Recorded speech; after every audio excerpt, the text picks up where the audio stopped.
Edith Rigelhof. This was her name in this life. As she walked down the aisle towards a future she already knew was a death sentence. On paper, it was a perfect union of two noble houses. Edith, however, felt a knot of nerves, desperately telling herself there was no need to panic. But the air was thick with malice. She could feel the wedding guests' eyes on her, some filled with derision, others with outright hatred, and a few, disturbingly, with lust. Happiness? There was none to be found here, not in her heart, nor in the stiff posture of the groom beside her. The priest began his sermon, his voice echoing with words about all creation, worshipping the Almighty Creator. Edith almost pitied him, having to officiate such a hollow ceremony. He spoke of bringing man and woman together to form a joyous family, words that Edith knew were a cruel lie. Today, she was marrying the man who would come to loathe her, and eventually be the cause of her death. As the priest pronounced them husband and wife, Edith reflected that, like all tragedies in her life, her death had always come suddenly, unexpectedly. Her thoughts drifted to a previous life.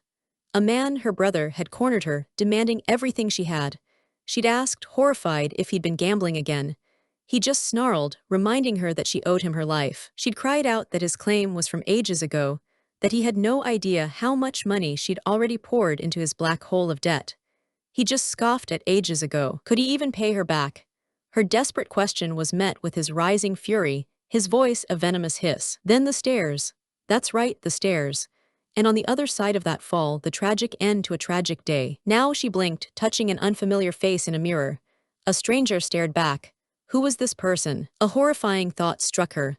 No way had she been reincarnated. It was a plot straight out of the romantic fantasy novels she used to read. Just then, a maid entered, addressing her as Miss Edith. The maid gently reminded her of the special day. Edith's mind reeled. Edith, this was a character from the novel she'd read just last night. Stop obsessing over me, brother. The novel's heroine was Rise Sinclair, the illegitimate daughter of a count, a young lady with the beauty of spring flowers. Rise's early life was one of torment due to her birth, until she caught the eye of the Rudwicks and became their ward. There, in the Rudwick estate, Rise met the two handsome Rudwick brothers, and so began the intense competition between the brothers for Rise's heart, the very obsession the book was titled after. Edith herself, however, had a very different role. In this story, Edith Rigelhof was cast as the simple, ignorant, greedy villain. She was the type to constantly scheme against Rise, perhaps even yelling for her servant Sophia to bring a needle for some nefarious plan, only for her efforts to be easily thwarted, paving the way for Rise's happiness. That kind of villain. The original Edith was so blinded by jealousy, willing to do almost anything to harm Rise, despite having a doting father and never wanting for money. The maid's voice pulled her back. There you go, miss, she said, having finished with Edith's hair. The maid then informed her that his lordship, her father, was waiting. Edith, to the maid's surprise, responded with a polite all right, thank you. The maid visibly started. A thank you from Lady Edith, that was new. Edith, now possessing Suna Chwe's soul, resolved that her only job was to fix Edith's mistakes. She remembered the original plot well enough. It shouldn't be too difficult. This was for the best. If she could pull this off, she might finally live a happy life with a loving family. With newfound determination, she burst through the doors to her father's study, calling out for him. Good morning, she chirped, full of hope for this new life. But the sight that greeted her made her freeze. Her father, Count Rigelhof, gave her a chilling glare, a wine glass in hand, remarking icily that it was quite late to be calling it morning. All her hopes shattered. Tusk, what a lazy girl, he muttered with disdain, turning away. He then barked at her to stop loitering by the door and close it. A wave of nausea hit Edith as a strange message flashed in her mind, identity confirmed. Edith Rigelhof V13. 0. Memory synchronization commences now. The mental message continued, and a flood of the original Edith's experiences overwhelmed her. She saw Edith kneeling, begging her father for forgiveness, promising never to make another mistake, pleading for just one more chance as her brothers looked on. Suna Chwe, the soul within Edith, was aghast. What on earth? Edith was supposed to be the spoiled, arrogant villain, but the reality flooding her mind was nothing like that public image. It was a life of hidden terror and abuse. She saw Edith, locked in a dark room, desperately pleading to be let out. She heard her brother's cruel voice, telling a terrified Edith it was time for her to finally earn her keep in the house. Publicly, Edith was adorned in extravagant dresses and jewels, a walking billboard for the Rigelhof family's wealth and status. But at home, she was the outlet for everyone's anger. Even the servants would join in beating her. Bruised and broken, she was nothing more than the Rigelhof family's most expensive doll. Suna Chwe, reeling from these memories, wondered if she could truly change this fate. The maid beside her looked terrified, stammering, clearly sensing her mistress's distress. Her father's roar of Edith Rigelhof snapped her back to the present. He slammed his hand on the desk, demanding to know if she was even listening. Edith flinched. He warned her sternly not to make any mistakes today.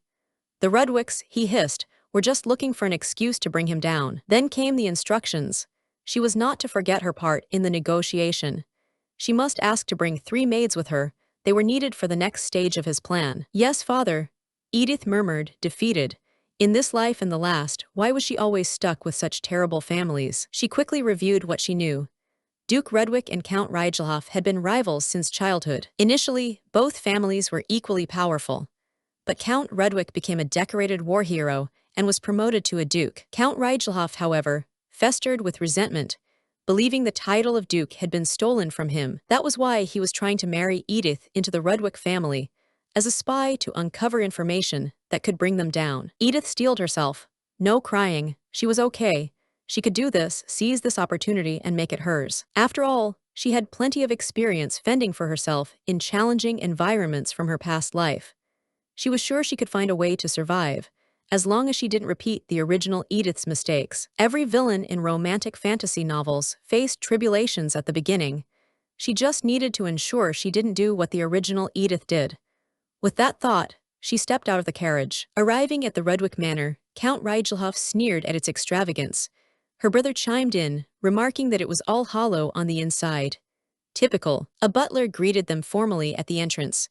Welcome to the Rudwick Manor. He informed them that the Duke and Duchess were waiting for them inside. As the butler offered to show them the way, Count Rigelhof's demeanor shifted sickeningly, and he cooed, "Ah yes, come my lovely Edith." Edith mentally rolled her eyes.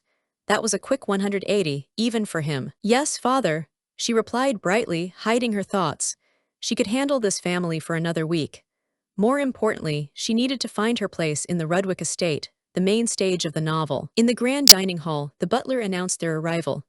Count Rigelhof, his heir, and the Lady Edith Rigelhof have arrived. Edith's breath caught. Wow, she couldn't believe it.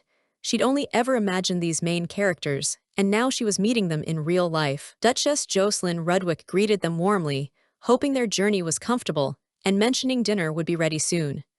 Edith mentally identified her and Duke Axel Rudwick. And there was Cliff, the male lead. He was just as ridiculously handsome as she'd imagined. She felt like she could drown in those golden eyes. The blonde girl beside him, looking like a spring flower, had to be Rise. She was breathtaking, which meant the other man, the one with the intense gaze, was Killian, the man she was about to marry. Her heart thumped. Ah, this wasn't fair. Now she understood why the original Edith had been so obsessed with him. That sharp chin, the defined nose, his first impression was cold, yet somehow sensitive. And his physique, thick thighs, broad shoulders, a surprisingly slim waist. How could he even be human? As if sensing her scrutiny, Killian shot her a glare. Oops, Edith mentally chided herself. She needed to keep it together. He was never going to be hers anyway. She turned her attention to the lavish spread of food on the table. Much safer. I love being an aristocrat, she thought, savoring a bite. The meat melted on her tongue. As Count Rigelhof began to speak, Edith braced herself. Ah, they were starting. The Count, feigning concern, expressed how a parent could never feel at ease sending their daughter off. He hoped to send along a few maids who had served Edith since childhood, claiming they'd know best how to care for her. Duchess Jocelyn smiled sweetly, remarking that the maids of their manor were rather skilled themselves. A polite but clear refusal. Count Rigelhof, undeterred, posed a pointed question, asking if the Duchess hadn't brought her own maids when she married into the family. Edith knew they couldn't easily refuse such a request without appearing rude. She quickly reassured her father internally that it was fine. Then, turning to her father but speaking loudly enough for all to hear, Edith chirped, "Father, I'm really fine without them." Addressing the Duchess, she added with a sheepish smile that her father was just worried because he knew how clueless she could be. Count Rigelhof was internally roaring. What was wrong with this girl? Useless. Stop getting in the way. Edith sensed things were escalating. She leaned towards her father, whispering urgently if he hadn't seen Duke Rudwick's face. Later, in private, she explained to her father that his attempt was too obvious. The Rudwicks seemed to suspect something. What was the point of bringing maids if they were already suspected of being spies? Her father, unconvinced, questioned what she thought she could accomplish there on her own. Edith proposed her own strategy. She would enter the manor alone. As he said, she couldn't do anything by herself. If nothing happened initially, they'd let their guard down over time. She even mentioned Rise as part of her harmless facade. Her plan was clear. First, win their trust. Then, after some time, she could feign homesickness or make up some other excuse to bring over a few maids from home for a short while. "Just trust me, father," she pleaded. The week following that tense dinner was fraught with anxiety for everyone, but after everything was sorted out, she found herself standing at the altar. As the priest spoke of faithful children coming together to build a family, Edith felt a wave of relief. Now, she would never have to go back to that terrible household. The priest blessed their rings and the eternal vows they represented. The only thing left, Edith thought, was to exchange them. She glanced at Killian's annoyed expression and found it adorable. Killian met her gaze with a glare. Edith internally sighed.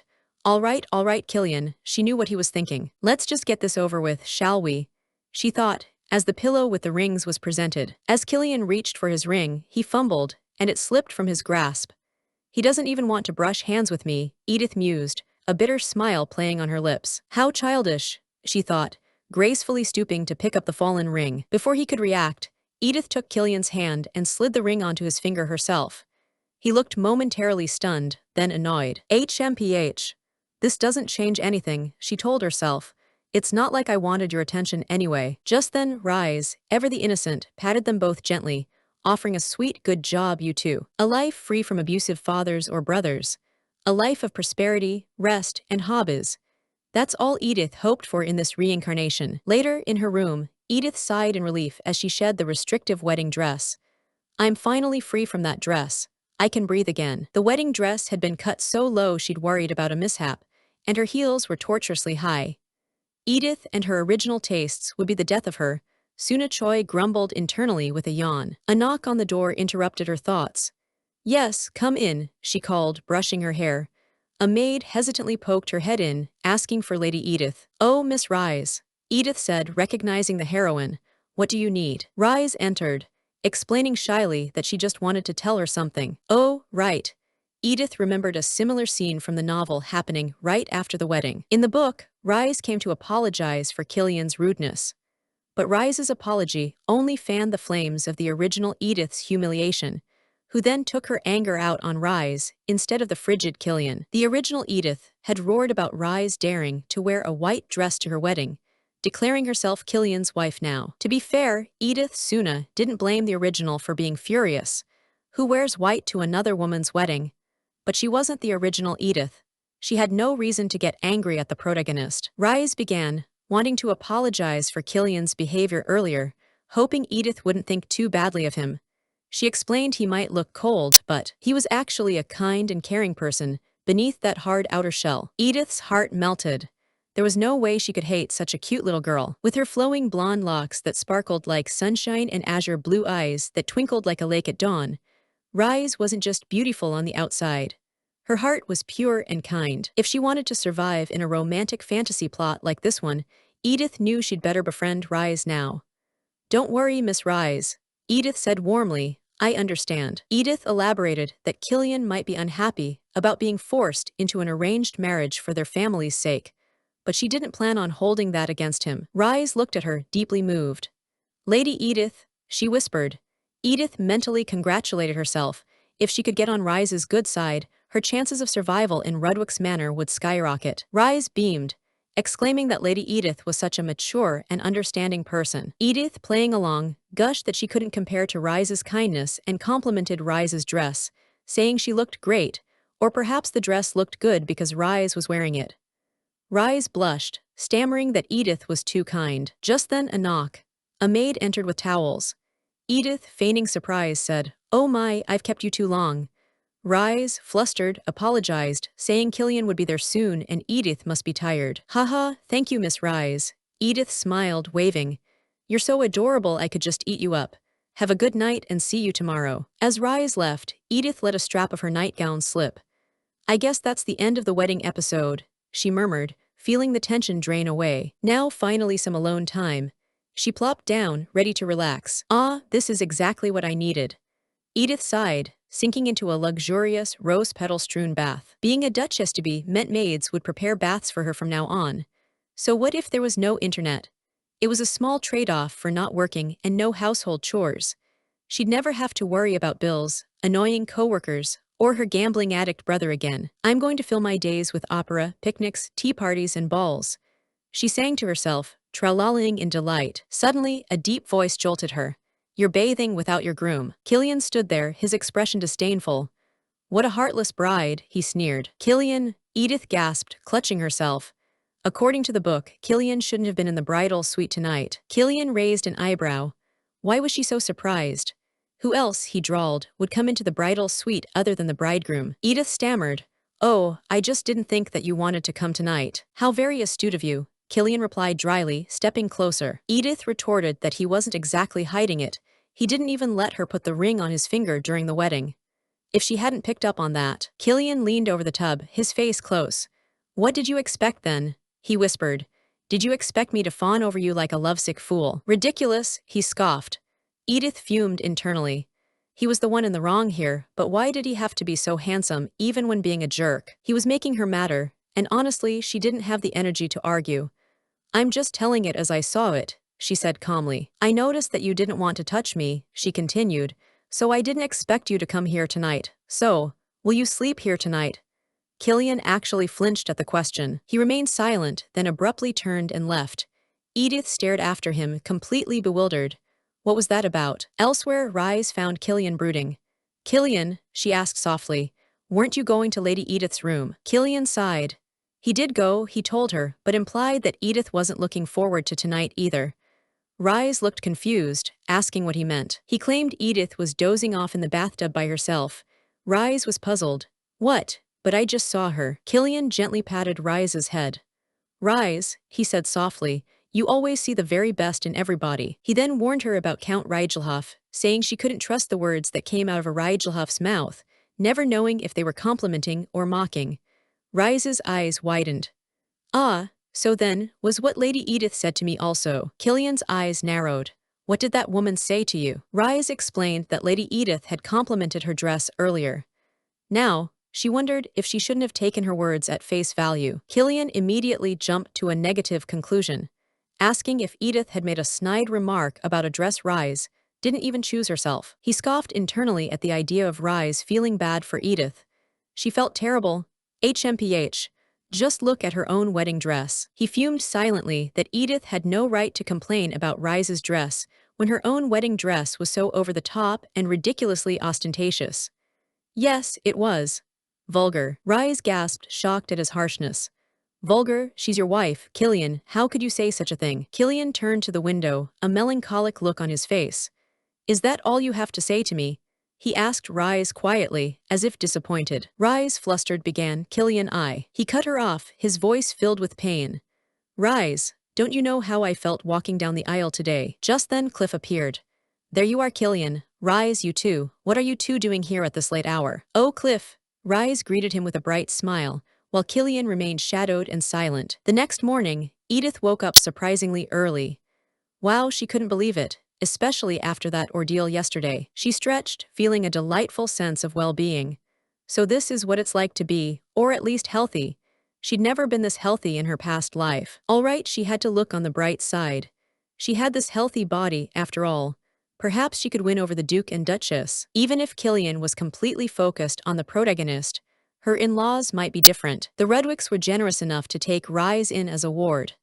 With time, they might open up their hearts to her too, even if she didn't make the best first impression at dinner. All right, she decided with a sparkle in her eye. I'll visit them for breakfast. She mused that one of the best ways for a villain to survive, in a romance fantasy novel, was to win over the key supporting characters. If she was going to survive in the Redwick family, the opinions of the Duke and Duchess were the most important. After all, her ultimate goal was simple: to lead a quiet life of leisure in this manner, filled with delicious treats. In order to do that, she needed to earn their trust. Any in-laws would appreciate their new daughter-in-law dropping by to greet them the morning after the wedding. Then she paused. Oh wait, was that just a custom in Korea? She spotted the bell rope. Ah, this must be the kind she read about in books. So cool, right? With the help of her maid, she could transform into a demure daughter-in-law in no time. She pulled the rope. Ding ding. A maid appeared. You called my lady. Edith smiled. Yes, please help me wash up and get dressed. Internally, Edith thought it felt so weird being called my lady. The maid, Anna, nodded, saying she would prepare her washing basin. So, Edith began, what did you say your name was? The maid replied, Anna, my lady. Yes, Anna. Edith gestured to a rack of opulent gowns. Are all the clothes I brought as revealing and flamboyant as these? Anna confirmed with a solemn yes, my lady. Edith groaned internally. She couldn't visit her in-laws in a dress like that. She imagined their shocked faces, her father's displeased scowl. She was embarrassed just thinking about it. Anna, Edith instructed firmly, ask the seamstresses to cover up the cleavage on this dress and take off the excessive decorations. Got it. Anna immediately agreed. As Anna scuttled off, Edith was impressed. Wow, she's very obedient. I didn't have to say it twice. I guess this is normal. The Rigelhof maids were the exception. Edith surveyed the rest of the wardrobe. The rest of the dresses needed some altering done, too. And, oh right, last night was their wedding night. Should she splatter a bit of blood on the sheets for appearances? She quickly dismissed the thought. Never mind. If she did something like that on her own, Killian would flip out. Besides, just like in the novel, Killian was clearly saving his virginity for Rise. Nothing wrong with a hot virgin, Edith mused with a smirk. But it seemed like overkill to have the secondary love interest be a virgin, too. These novel tropes were something else. Still, last night, why did Killian even drop by? Just to pick a fight with her. Anyways, she'd get to see that gorgeous face again, so it was a win for her. Oh, and those pecs. Her pleasant daydream was interrupted. All finished, my lady, Anna announced. My lady. Oh, yes. Edith snapped back to reality. Anna informed her that her hair was done, and the seamstress had also finished with the alterations. Already? Thanks. Edith exclaimed. Get it together, Suna Chwe, she chided herself. You already told yourself you won't fall for him. Don't be silly. Dressed appropriately, Edith greeted the Duke and Duchess. Good morning, your graces. Did you have a restful night's sleep? The Duchess smiled kindly. Edith must be tired, she remarked, but still dropped by early in the morning. She then gently asked if Edith was perhaps feeling nervous around them. Of course not. Thank you, Edith replied, as the Duchess invited her to take a seat. Edith noted there was only one teacup on her side of the table. They must have already heard that Killian didn't sleep in the bridal suite. Subtle. Right, Edith, the Duchess began. I know the Count adored you and treasured you. The Duke then cut in, his tone businesslike. He was curious as to what Edith knew of her duties as the lady of the household. Thankfully, she had Edith's memories. I can manage the ledgers and administration, she replied confidently. She quickly added that, of course, she was sure their family had its preferred methods, and she'd be happy to learn if they would be so gracious as to teach her. The Duke looked faintly surprised. I see. He then remarked coolly that he could see Count Rigelhof taught her those specific skills, if nothing else. The implication was clear. Edith was aware they didn't see her in the best light, but she hadn't expected them to so blatantly, albeit indirectly, accuse her of espionage. She kept her composure. If you don't trust me with that yet, she said smoothly, I am happy to learn other tasks. I will try my best to learn quickly. The Duchess seemed pleased. I'm glad the Count has taught you well, she said. In that case, why don't you help me with my tasks starting in 2 weeks? If you need something before then, you can tell me now. Thank you, Edith replied. Then perhaps you can find someone to show me around the grounds. The Duchess paused. Killian should help you with that. Edith almost scoffed. He wouldn't even sleep in the bridal suite. The Duchess, noticing Edith's lack of enthusiasm, quickly added, Never mind, I'll find someone for you. Edith gracefully took her leave. The Duchess bid her goodbye. Once outside, Edith let out a huge sigh of relief. Phew, she could barely breathe in there. A voice startled her. Are you all right? It was a blonde man with glasses. Ah yes, sorry, Edith replied, flustered. I was just nervous. You must be Baron Reinhard Filch, right? She asked. He simply nodded. Nice to meet you, Edith said with her most charming smile. As it turned out, the Duchess had assigned Baron Reinhard Filch, the builder in charge of household administration, to show her around. Just like Anna, her maid, he wasn't mentioned in the novel. Having no prior information about him made her a little nervous, but it also made this place feel like its own reality, rather than just the plot of a book. Baron Filch, all business, asked if it would be all right to begin straight away. He mentioned he was on a tight schedule due to his other duties. Ah, yes, sorry. Let's get started now, Edith replied, trying to match his pace. As they dashed off, Edith wondered internally, are all the characters not mentioned in the novel this cold? Baron Filch began the tour with the jewelry collection. The most important jewels are stored here, he stated. For special occasions, you may end up wearing some of them. Next was the armory. His Grace and his sons frequent this place, Baron Filch explained. Each piece is the work of a renowned craftsman. Edith was genuinely impressed. At the heart of the residence, we have the main library, he continued, gesturing towards a vast room. It houses many rare books. Can I come to use it any time? Edith asked eagerly. Or do I need to get permission? Baron Filch informed her that as a member of the Duke's family, she could visit at any time. The same applied to Sistine Hall, where new artworks were displayed monthly. How delightful! Edith beamed. In her past life, she couldn't even afford to go to the local art gallery. Here, there was a gallery right in the house. This is Sistine Hall, Baron Filch announced as they entered an opulent hall. Since the grounds are too extensive to cover in just a day, we shall end the tour here for today, he stated. Edith thanked him profusely. I'm excited to live in such a magnificent house. You're such an engaging speaker, I hardly noticed the time passing by. She laughed. I was just doing my duty, Baron Filch replied stoically. If you have time the day after tomorrow, we'll finish the rest of the tour then.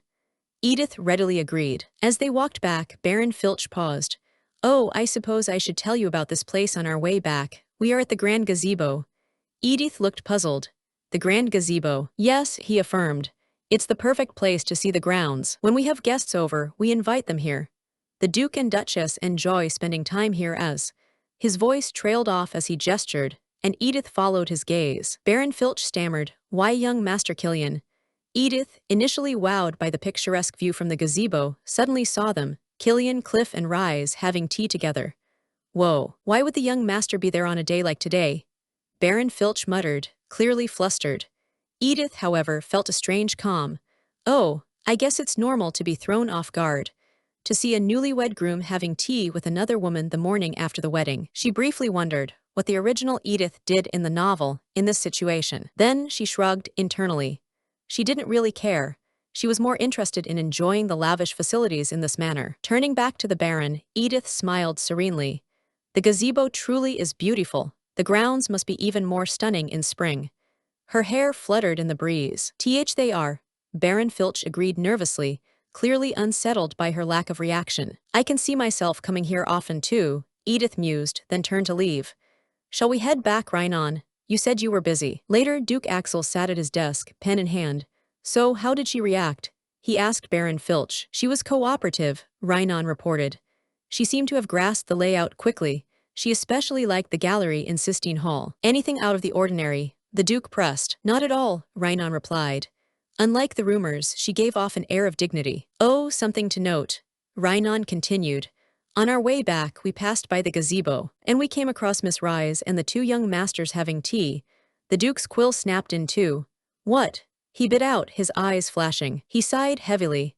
I told him not to give her any excuses to find fault with us. To think he was chatting with another woman the morning after his wedding. The Duke recalled his explicit instructions to Killian. This was a marriage on paper, a political maneuver to prevent Count Rigelhof from allying with Grand Duke Langston, at least until the end of the year. Killian had accepted, but with the cold stipulation not to ask him for any more than that. The Duke clenched his fist. Killian should know better, but then Baron Filch added, but Lady Edith didn't seem to care at all. What? The Duke looked up, surprised. Rhinon elaborated, although I couldn't read her mind. She did not make a fuss or become agitated. She simply left as if she hadn't seen anything. The Duke leaned back, a thoughtful expression on his face. It looks like we shouldn't underestimate Edith Rigelhof. Back in her room, Anna approached Edith, who was finishing a meal. Let me clean up if you are done with your meal. Oh, thanks, Anna, Edith replied. She fidgeted slightly. I couldn't afford to eat out often in my past life, so I'm not used to others serving me. Ah, Anna, Edith said brightly. Thanks for all your work this morning. Have you had a chance to eat lunch? You should go eat. I'll call you if I need you. Very well. Thank you, my lady, Anna replied, bowing. Edith watched her go, wondering, did I just make myself seem suspicious by being too nice? Oh well, at least she'd made a good impression on the Duke and Duchess. Now the only problem was how to act around Rise. Rise Sinclair was born to be the main character of this world. But her life was full of turmoil before she arrived at the Rudwick's manor. The Sinclair children bullied her relentlessly for her illegitimate birth. She was the victim of their undisguised persecution. Then one day, she saved Duchess Rudwick from falling off her horse and caught the Duchess's eye. Furious to learn about the young girl's abuse, the Rudwicks asked for custody of Rise in exchange for forgiving a large loan the Sinclairs owed them. The Sinclairs were quick to hand over their custody, but they later regretted their decision when they realized they had lost the chance to marry into the Duke's family. And so, Rise ends up with a happy ending and all the luck in the kingdom. Unlike me, Edith thought, sipping her tea, her mind drifting to her own past. Her life as Suna Chwe had been full of misfortune from beginning to end. At work, she was bullied by her manager, who was only 1 year her senior. After work, she broke up with her boyfriend, who had canceled on her to sleep with another woman, a fact she discovered through his callous texts. After that devastating day, she was only on her way home, hoping to escape into her favorite web novels. And that was the end, a sudden fall, a hand reaching out in the dark. She often wondered what her brother did after she died on those stairs. Did he feel any remorse? Did her parents even cry over her death? Or were their tears reserved for their precious son? They probably cared more about her brother than me. Right, who cares about them? Edith resolved, looking out the window. I'm going to focus on me first. Her gaze fell upon a figure outside. Under the shade of a large tree, there was Rise, engrossed in a book. Maybe I should try to get close to her, Edith mused. Anything's better than standing around doing nothing. As she slid the window open, she heard a surprised voice from below. Killian. Beneath the shade of a sprawling tree, Killian approached Rise, who was deeply absorbed in a book. He couldn't help but ask what captivating tale held her attention. Rise, looking up, explained she was reading about the history of the imperial court, confessing she'd never had formal lessons on the topic. A soft, almost wistful smile touched Rise's lips. She harbored a quiet concern, hoping her lack of formal education wouldn't somehow reflect poorly on Killian or cause him any embarrassment. Killian's expression softened with a supportive smile. He encouraged her pursuit of knowledge, assuring Rise that if learning brought her fulfillment, he would gladly offer any assistance she might need. Watching them from a window, Edith couldn't help but analyze the scene. Killian's supportive but restrained offer, she thought, was typical of a secondary male lead. If it had been Cliff, he would have promised Rise the world, telling her to focus solely on him and her happiness. Edith mused on the familiar tropes of romantic fantasies.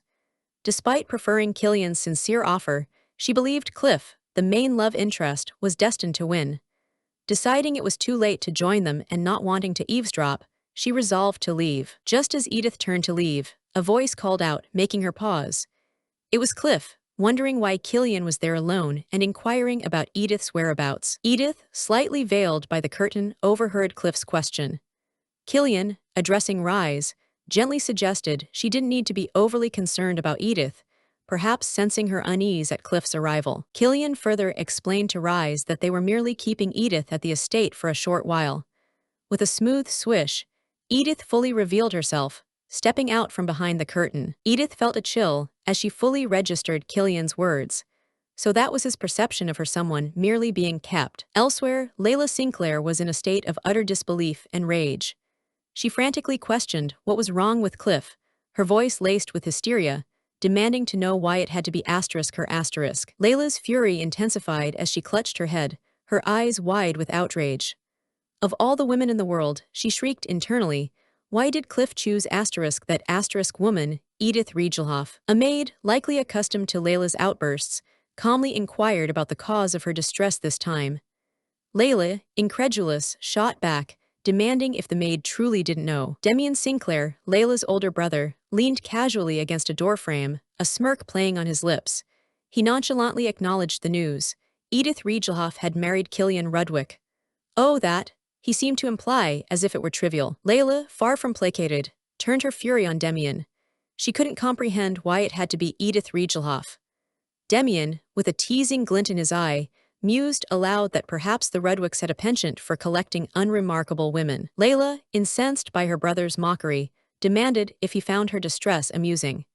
Demian coolly retorted that smashing teacups certainly wouldn't resolve the situation. Demian's smirk deepened. He leaned forward, a knowing look in his eyes, suggesting to Layla that he possessed some crucial information she didn't. Layla, impatient and demanding, crossed her arms.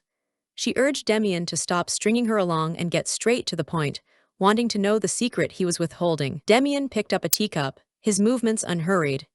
He commented on Layla's characteristic impatience, a condescending tone in his voice. Taking a sip of tea, Demian posed a question to his sister, his eyes gleaming with cunning. He challenged her to think through what might have incentivized the Rudwicks and Rigelhofs to arrange such a marriage, questioning the benefits of their alliance. Demian then elaborated on Count Rigelhof's assets. He held the rights to iron mined in the southern regions, meaning he possessed the raw materials crucial for manufacturing weapons. Setting his cup down with a soft clank, Demian posed another question to Layla, urging her to consider why control over weapon manufacturing might be particularly important at that moment. Layla, clearly out of her depth in matters of political intrigue, scoffed. Weapons? How was she supposed to know the significance of that? Demian chuckled, a patronizing air about him.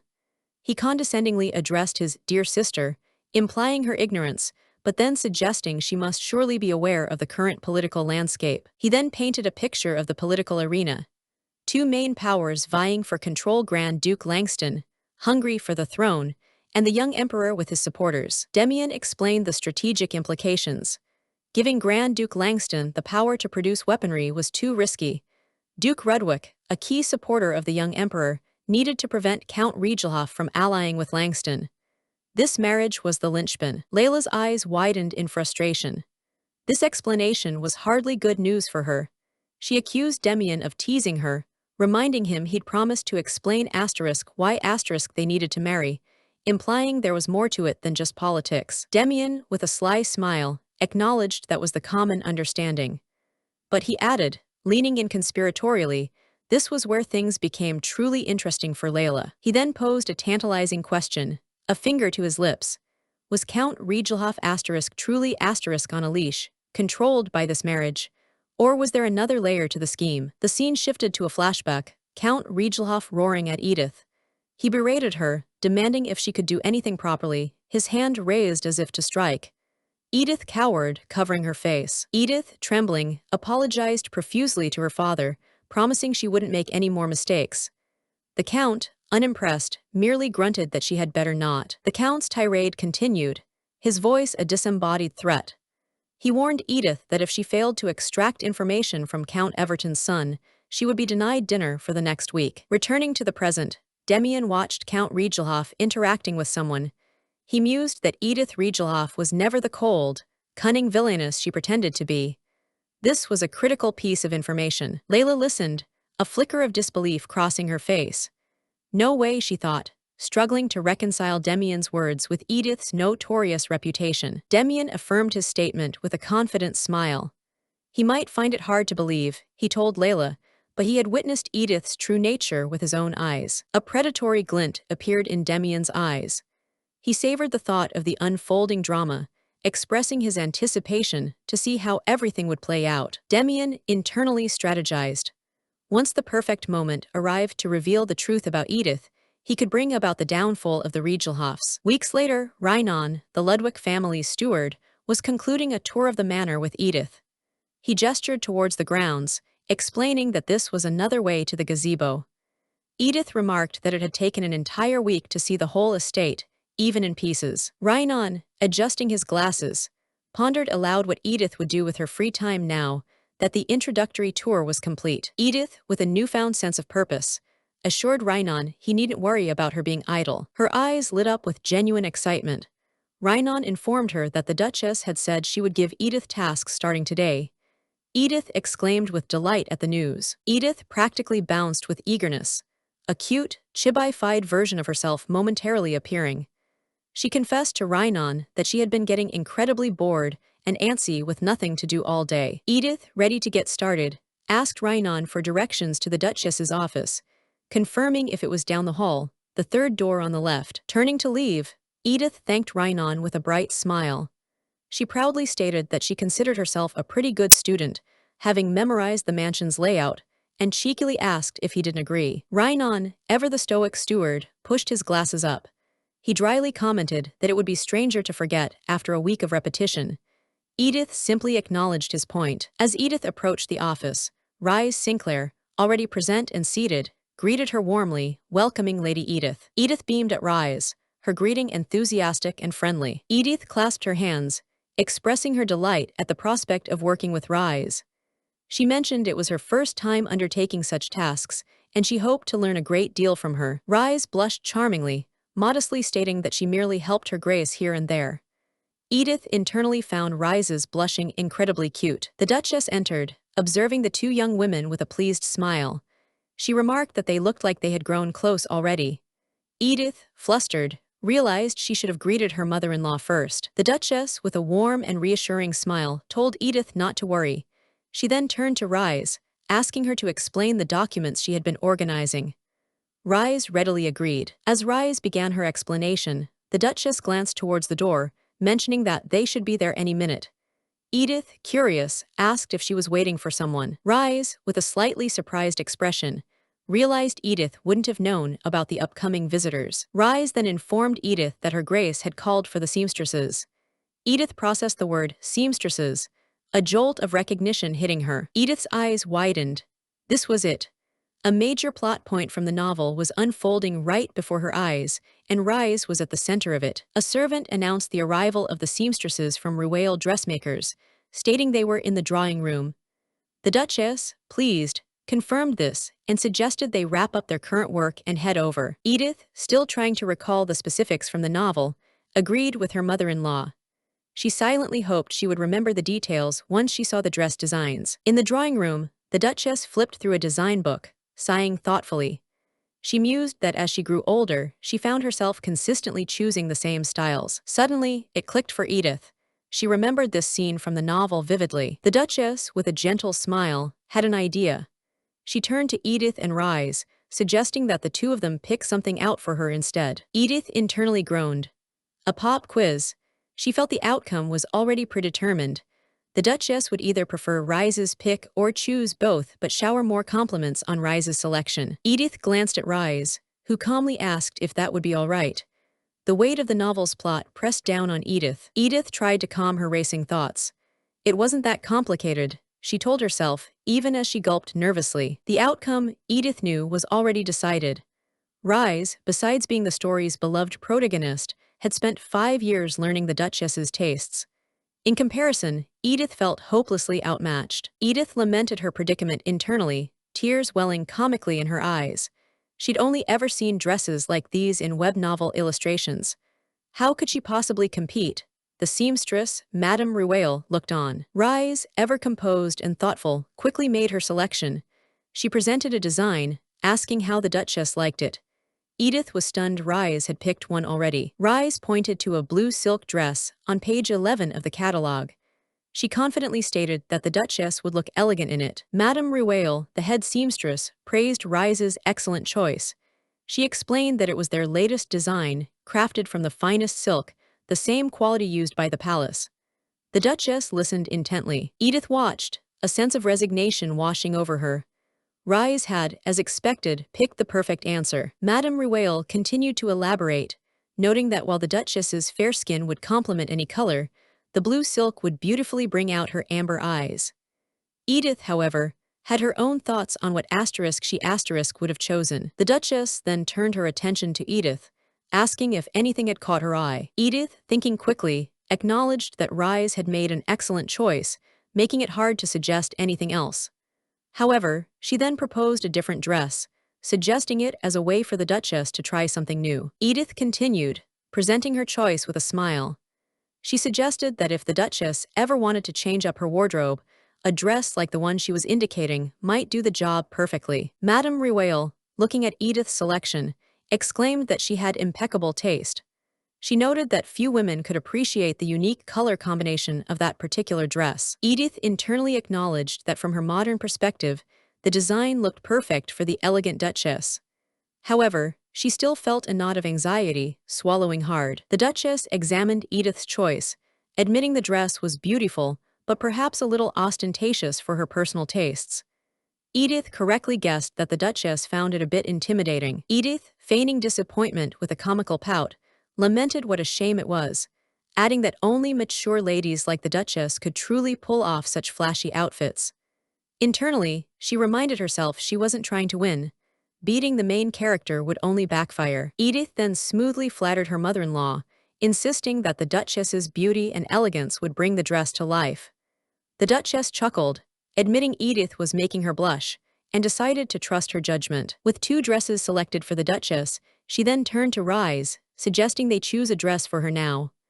Rise looked up, surprised, questioning if it was for her. Rise, with a sweet and slightly flustered smile, waved her hands dismissively. She insisted she was really okay with anything, and already had plenty of dresses. The Duchess, undeterred, began flipping through the catalog again, pointing out a design she thought would be perfect for a spring tea party, and then another she believed would suit Rise well. Edith observed. Edith chimed in, pointing to another design.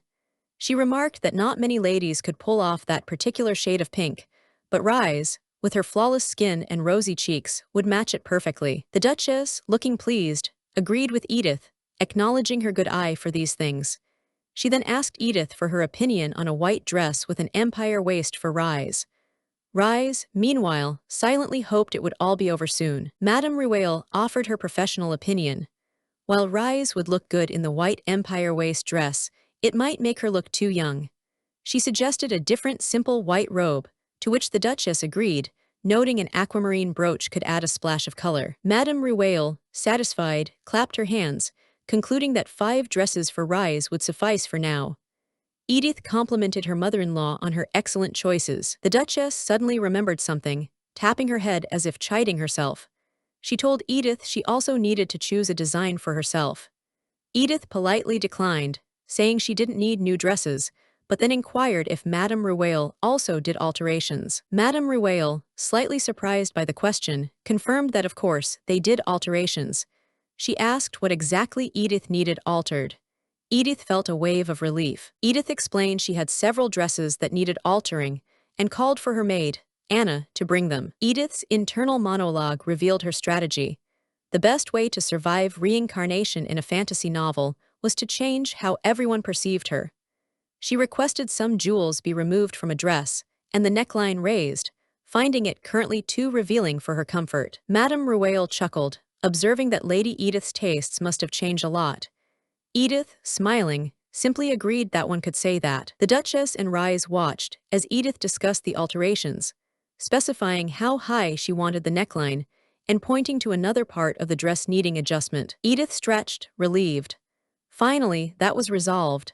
She had successfully navigated a potentially tricky social situation and set her plan in motion. A mischievous glint appeared in Edith's eyes. She mused that the diamonds removed from her dresses alone would be worth a fortune. She reflected on her efforts to get on the Duchess's good side, even calling her mother. As long as she kept this up, she hoped for a peaceful life. Suddenly, Killian's stern face appeared in her thoughts. She knew he wouldn't come to her room without a reason.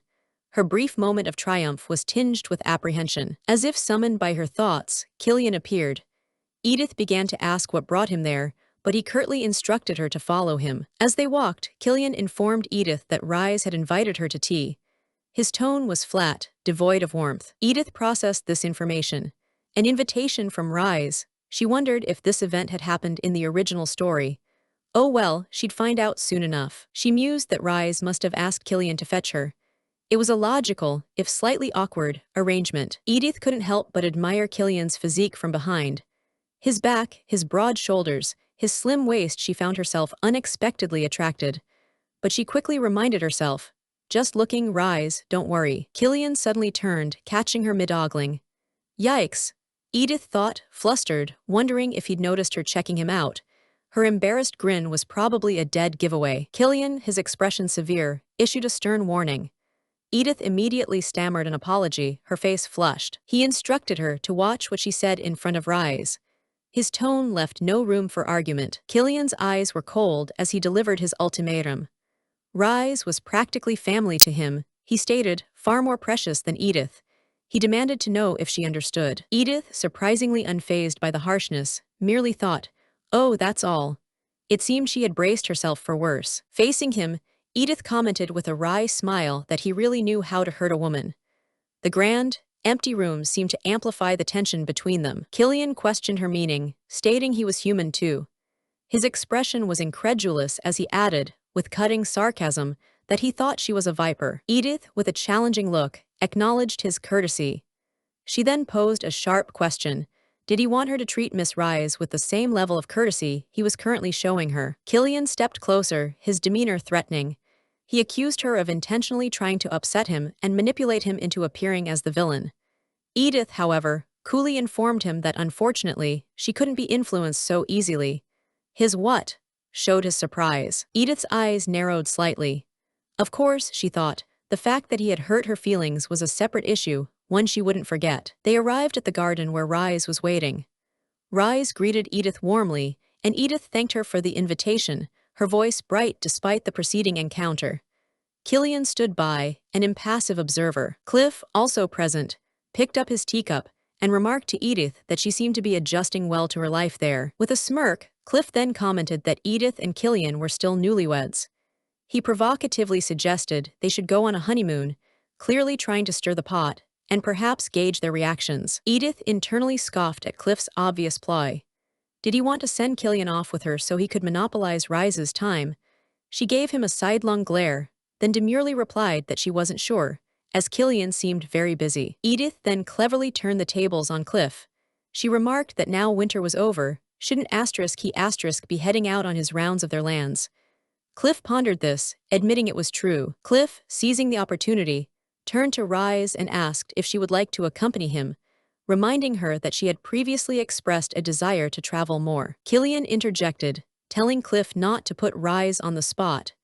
He then addressed Rise directly, advising her to ignore what Cliff had said, effectively shielding her from pressure. Cliff, feigning innocence, asked if he had put her on the spot. He then insinuated that Rise would be more uncomfortable if he left, as she would then be alone with Killian and Edith. Edith, sipping her tea, silently agreed with Cliff's assessment of the awkward dynamic. Edith observed the trio. When Cliff was present with Rise and Killian, they could almost pass for model siblings, a picture of familial harmony. However, Edith knew that as soon as Cliff left the equation, the romantic potential between Rise and Killian would become undeniable to everyone, and Rise would inevitably bear the brunt of scandalous rumors. Edith watched Cliff, a slight smile playing on her lips.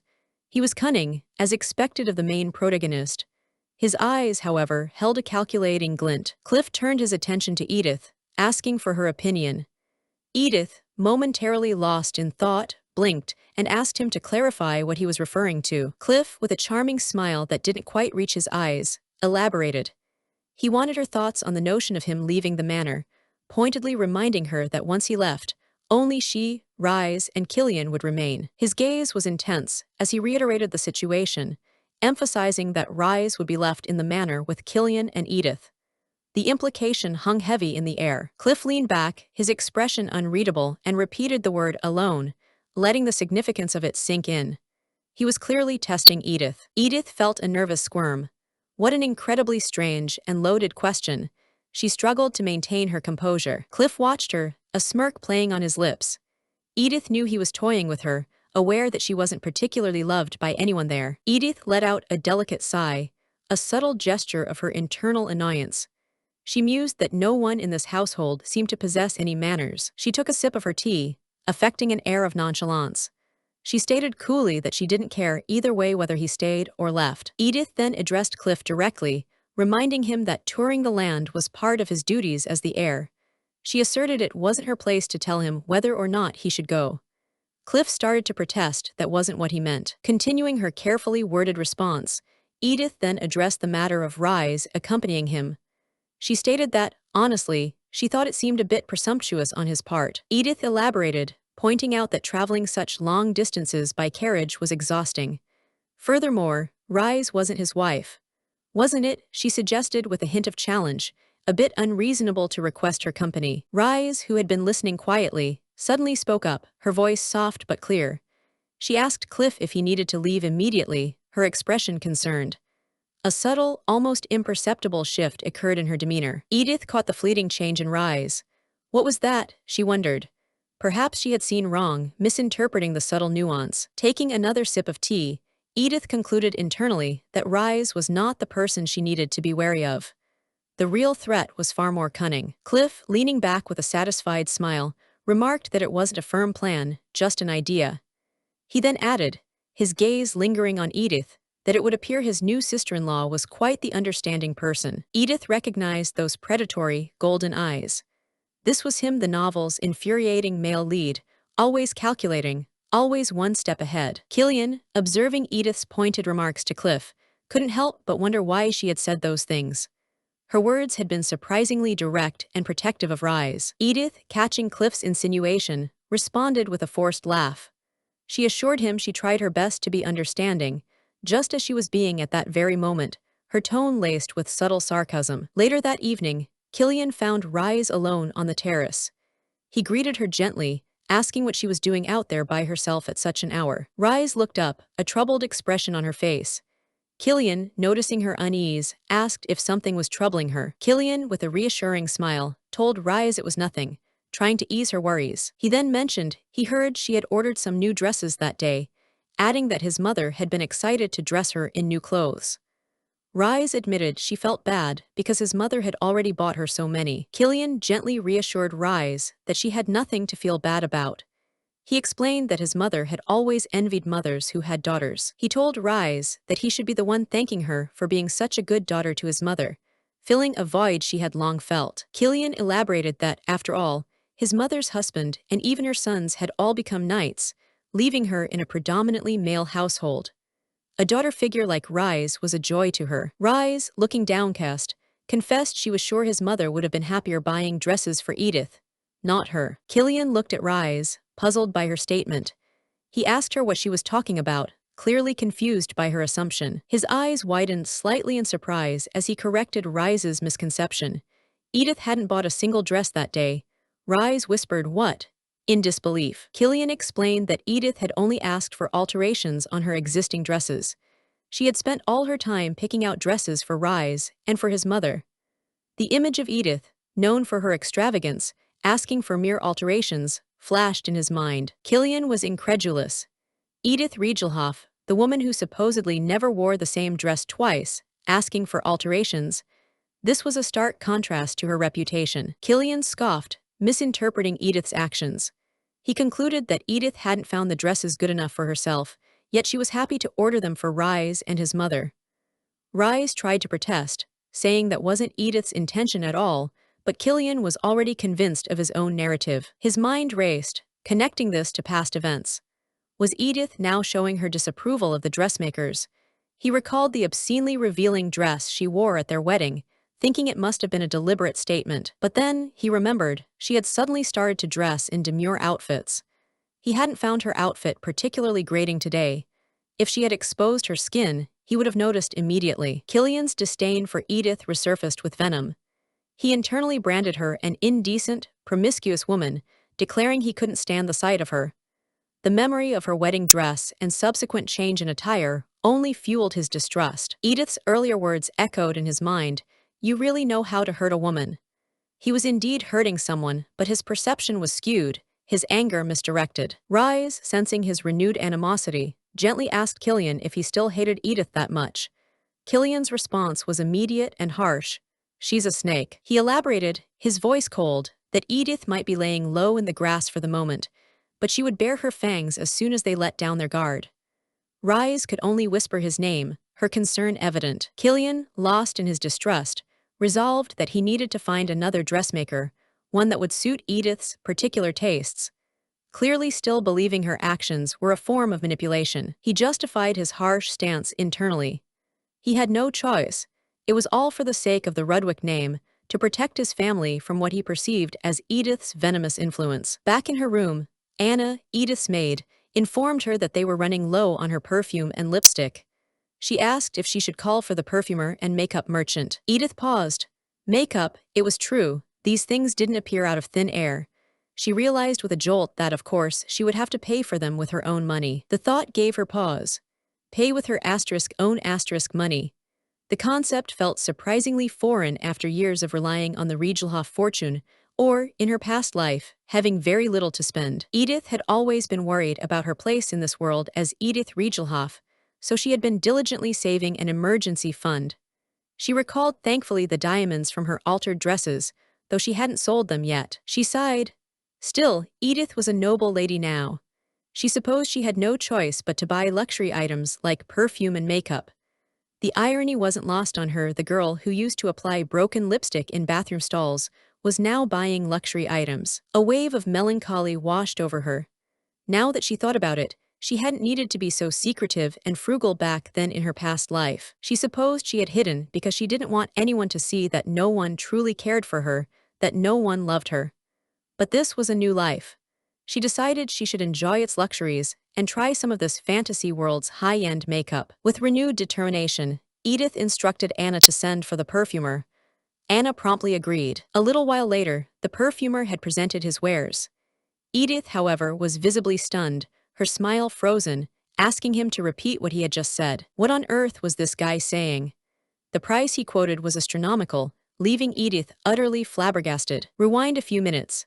The perfumer, a distinguished gentleman, held up a small vial, explaining that the perfume was comprised of the finest Ashley roses. He added that it was very popular among young ladies.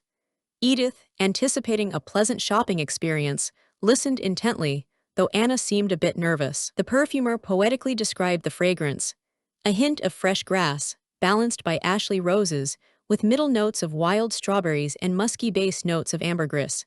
It sounded exquisite. He then offered to replicate this fragrance for her and asked how she would like to proceed.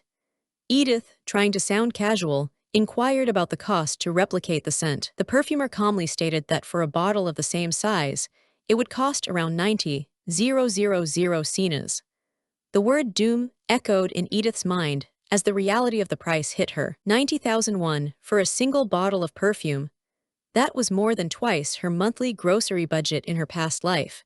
About 900 USD, absolutely staggering. Edith, trying to recover, nervously asked about other rose-based perfumes, hoping for a more reasonable option. Anna watched her with a concerned expression. The perfumer explained that the most commonly used were Tachinian roses, which had the deep, strong scent most people imagined. However, he noted, young women often didn't prefer this scent as it was rather heavy. He then recommended sticking with the Ashley roses she'd been using, or perhaps trying other top-tier petals like Tethys or Nathaniel roses, clearly pushing the more expensive options, oblivious to Edith's mounting panic. For the same bottle with higher quality petals, the perfumer quoted around 200,000 sinas, explaining the superior fragrance. Edith internally screamed, how could a small bottle of perfume cost over 2 million won, about 2,000 USD? Edith, forcing a smile, told the perfumer she thought she'd stick with what she'd been using, not wanting to change her scent so suddenly. It was a polite excuse to avoid the exorbitant prices. Anna, ever helpful, then made a suggestion. She asked Edith if she might consider mixing a bit of the Nathaniel roses with the Ashley roses. Anna elaborated, acknowledging Edith was used to a familiar scent, but now that she was married, choosing a slightly deeper fragrance might not be a bad idea. It was a tactful compromise. The perfumer, seeing an opportunity, called it a wise compromise. He offered a bottle of this custom blend for around 130,000 sinas. Edith considered it. Edith, deciding to haggle, bit her lip and asked, with a hopeful smile, if there was any chance he could take 120,000 sinas. The perfumer looked aghast. That price wouldn't leave any margin for him. Edith, seeing his reaction, reconsidered. Edith quickly revised her offer with a charming smile, suggesting 125,000 sinas. She explained that since she just got married, she didn't want to appear wasteful. She then promised to only buy her fragrances from him in the future, a sweet but calculated move. The perfumer, momentarily taken aback, conceded. He acknowledged that the new lady of the household was quite thrifty, admitting she got him there. He agreed to her price, taking her word for future business.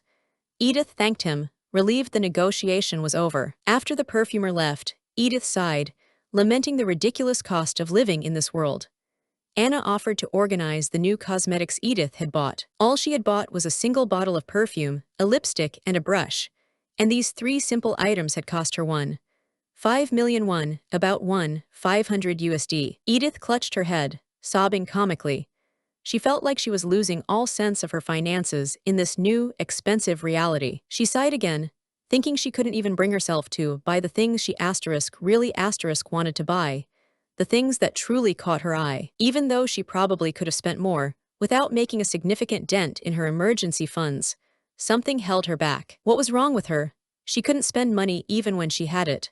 The frugality of her past life was deeply ingrained. It was just that she was so used to being stingy from her past life. Her paycheck had been small, and her brother would often take even that. She felt like splurging would be a betrayal of her past, struggling self. She stretched, resolving to take a little more time to get used to the luxury of having money to spend. It was a process. In the meantime, she reminded herself, there were other luxuries in this life to enjoy, things that couldn't be bought with money. With a brighter outlook, Edith informed Anna she was heading to the Sistine Hall for a bit. Anna acknowledged her. Walking through the grand hall, filled with sculptures and paintings, Edith felt like she had an entire art gallery to herself. It was a magnificent, private luxury. What was a bottle of fancy perfume, she thought, when she had access to such breathtaking beauty and culture anytime she wished? She admired the artworks, marveling at the diverse sizes and subjects. Each piece told a story, each corner held a new discovery. One painting, in particular, caught her eye for its incredible detail. It was practically photorealistic. She wondered in awe how the artist had achieved such mastery. Another painting reminded her of Monet, its sparkling array of colors and light utterly beautiful. She couldn't believe she could appreciate such masterpieces up close. Standing before a particularly large and dramatic painting, Edith felt overwhelmed by its sheer scale and emotional impact. Suddenly, a voice from behind made her flinch. Killian dryly commented on her innovative way of appreciating art, clearly having seen her lost in thought. Edith turned, slightly flustered, and asked what brought him there. She hadn't expected to see him in the gallery. Killian raised an eyebrow, questioning what was so surprising about him coming to appreciate art in his own house. His tone was, as usual, a bit condescending. Edith, recovering quickly, conceded his point with a sheepish smile. It was his house, after all. Killian then remarked that since the Rigelhofs didn't care much for art, he supposed she must be intrigued by the existence of the art gallery. Edith mentally rolled her eyes at his jab. What was his problem? Edith agreed with him, admitting she did feel overwhelmed by the painting before them, trying to steer the conversation back to the art. She mused aloud, her gaze returning to the artwork, how just one painting could hold so many human emotions. Looking at the grand battle scene, Edith observed that one could see the tragedy and anguish of war, yet also the gods' determination to end that tragedy. Killian added that the end of any war is bitter, even in victory, noting the figure didn't look pleased by the praise. Killian explained that the painting celebrated his grandfather leading the country to victory in the war against the Yanork kingdom. Edith listened, a new understanding dawning. If the painting depicted his grandfather, then the god figure must be modeled after. Her eyes widened in realization. Killian, noticing her expression, asked if she really didn't know. Edith, a chibi version of herself looking sheepish, admitted she had no idea. Edith explained that nobody had ever mentioned he was an appreciator of fine art, and then, changing the subject slightly, asked again, what brought him there? Killian simply replied that people sometimes change when they get older. Killian, testing her, asked if she had a favorite artist. Edith admitted, embarrassed, that it hadn't been long since she'd taken an interest and didn't know any artists yet. Killian pressed, not a single one. Edith felt his familiar tactic of trying to make her look bad. She knew this was a verbal trap. She calmly reiterated that, as he himself had said, the Rigelhofs didn't have an affinity for art, turning his earlier jab back on him. Killian looked momentarily surprised, perhaps even a little flustered by her composure and quick wit. Was this boy actually impressed? Edith then recalled a detail from the novel, mentioning that her father was close friends with a painter who had made him model for a painting. Killian, looking slightly annoyed, grumbled that it wasn't like he had asked for it. Edith couldn't help but stare at the painting, a teasing smile on her face. Killian, noticing, asked why she kept staring at it like that. Edith, feigning innocence, said it was no reason, prompting him to demand she tell him. She replied it was nothing important, just. She paused dramatically, then delivered her punchline.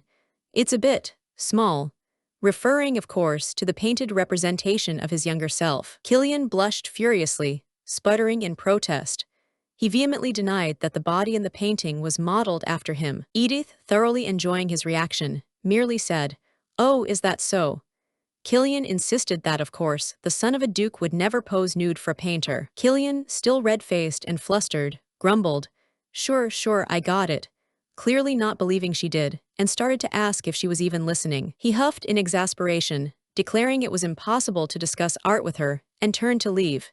Edith suppressed a giggle. Edith chuckled to herself as he stormed off. Her life would indeed be boring without poking fun at him like this. It was a small, satisfying victory. She glanced back at the painting, a genuine smile on her face. He was, she had to admit, pretty cute when he was younger. Later, Edith strolled through the sun-drenched conservatory, adorned in a lovely new dress and hat.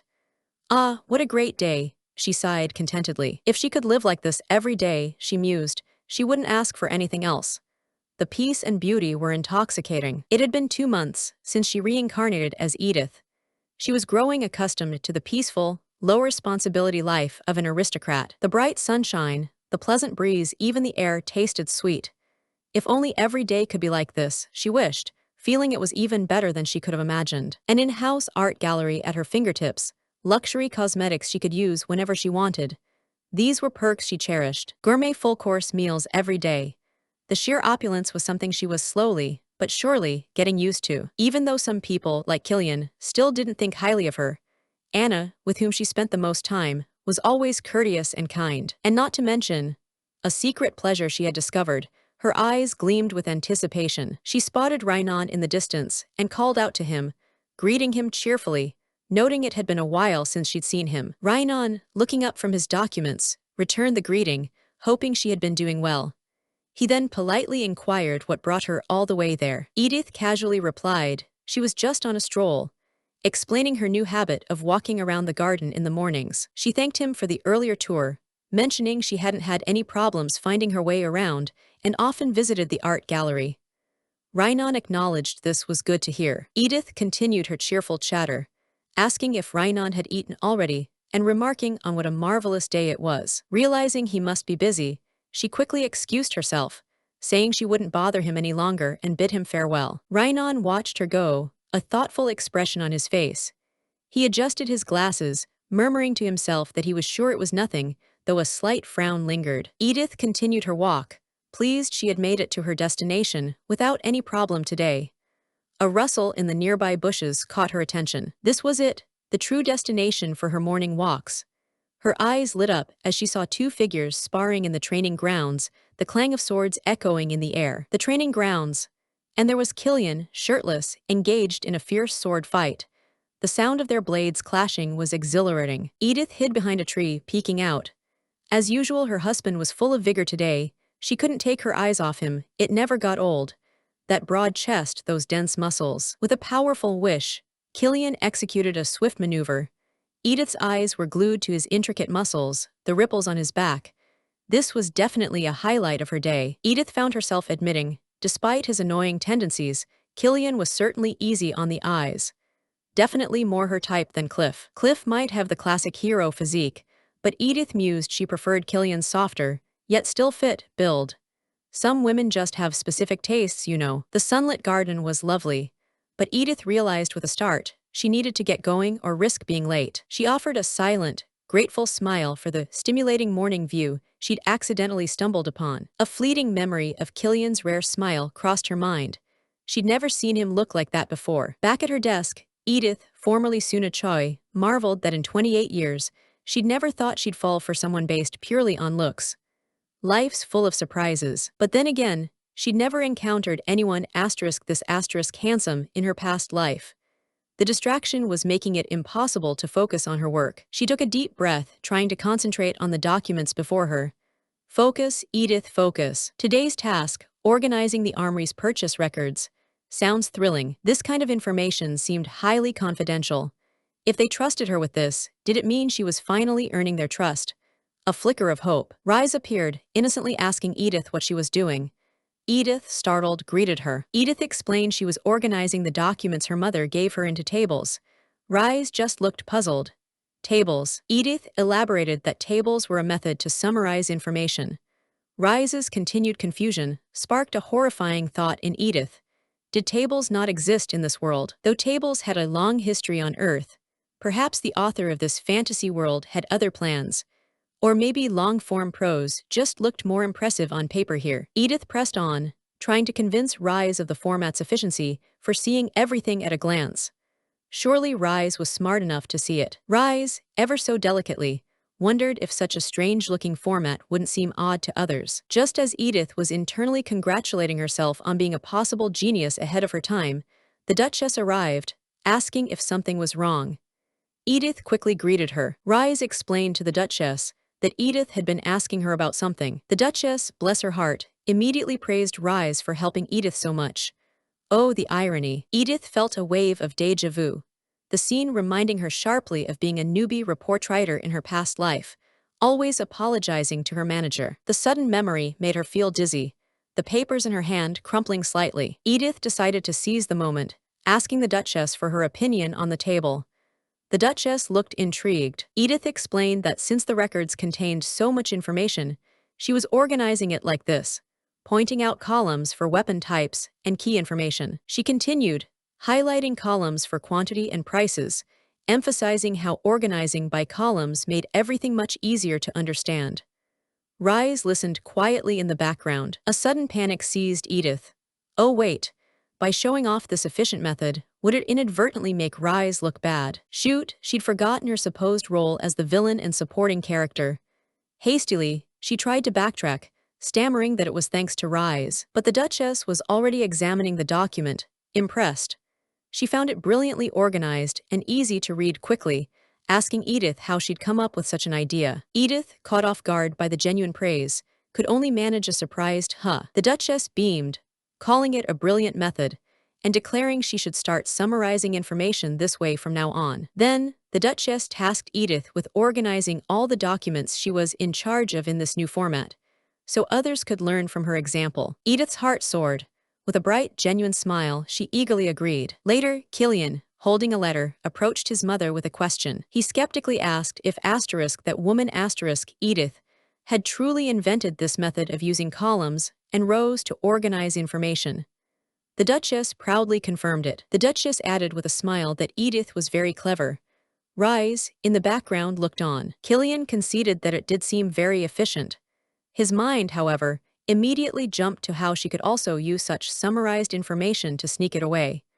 Always suspicious, that one. The Duchess then mentioned to Killian that Edith, much like him, had been forced into an arranged marriage. She elaborated that Edith also carried the burden of leaving her home and living with people she didn't know. The Duchess gently urged Killian to try and find some sympathy for the girl. Just then, Rhinon, the ever-efficient aide, entered the room, politely excusing his interruption. He offered to return later if the young master was busy, not wanting to intrude. Killian, however, welcomed Rhinon, stating he was glad he came and had something to show him. Killian directed Rhinon's attention to what Edith had done with the documents he delivered that morning. Killian noted to Rise, who was present, that his mother seemed quite satisfied with Edith, and then asked Rhinon for his opinion. Rise, listening, had to admit to herself, with a hint of sweat, that Edith was right about everything. Killian remarked to Rise that, as she'd apparently said, Edith was indeed very knowledgeable. Rise clenched her hand, a wave of inadequacy washing over her.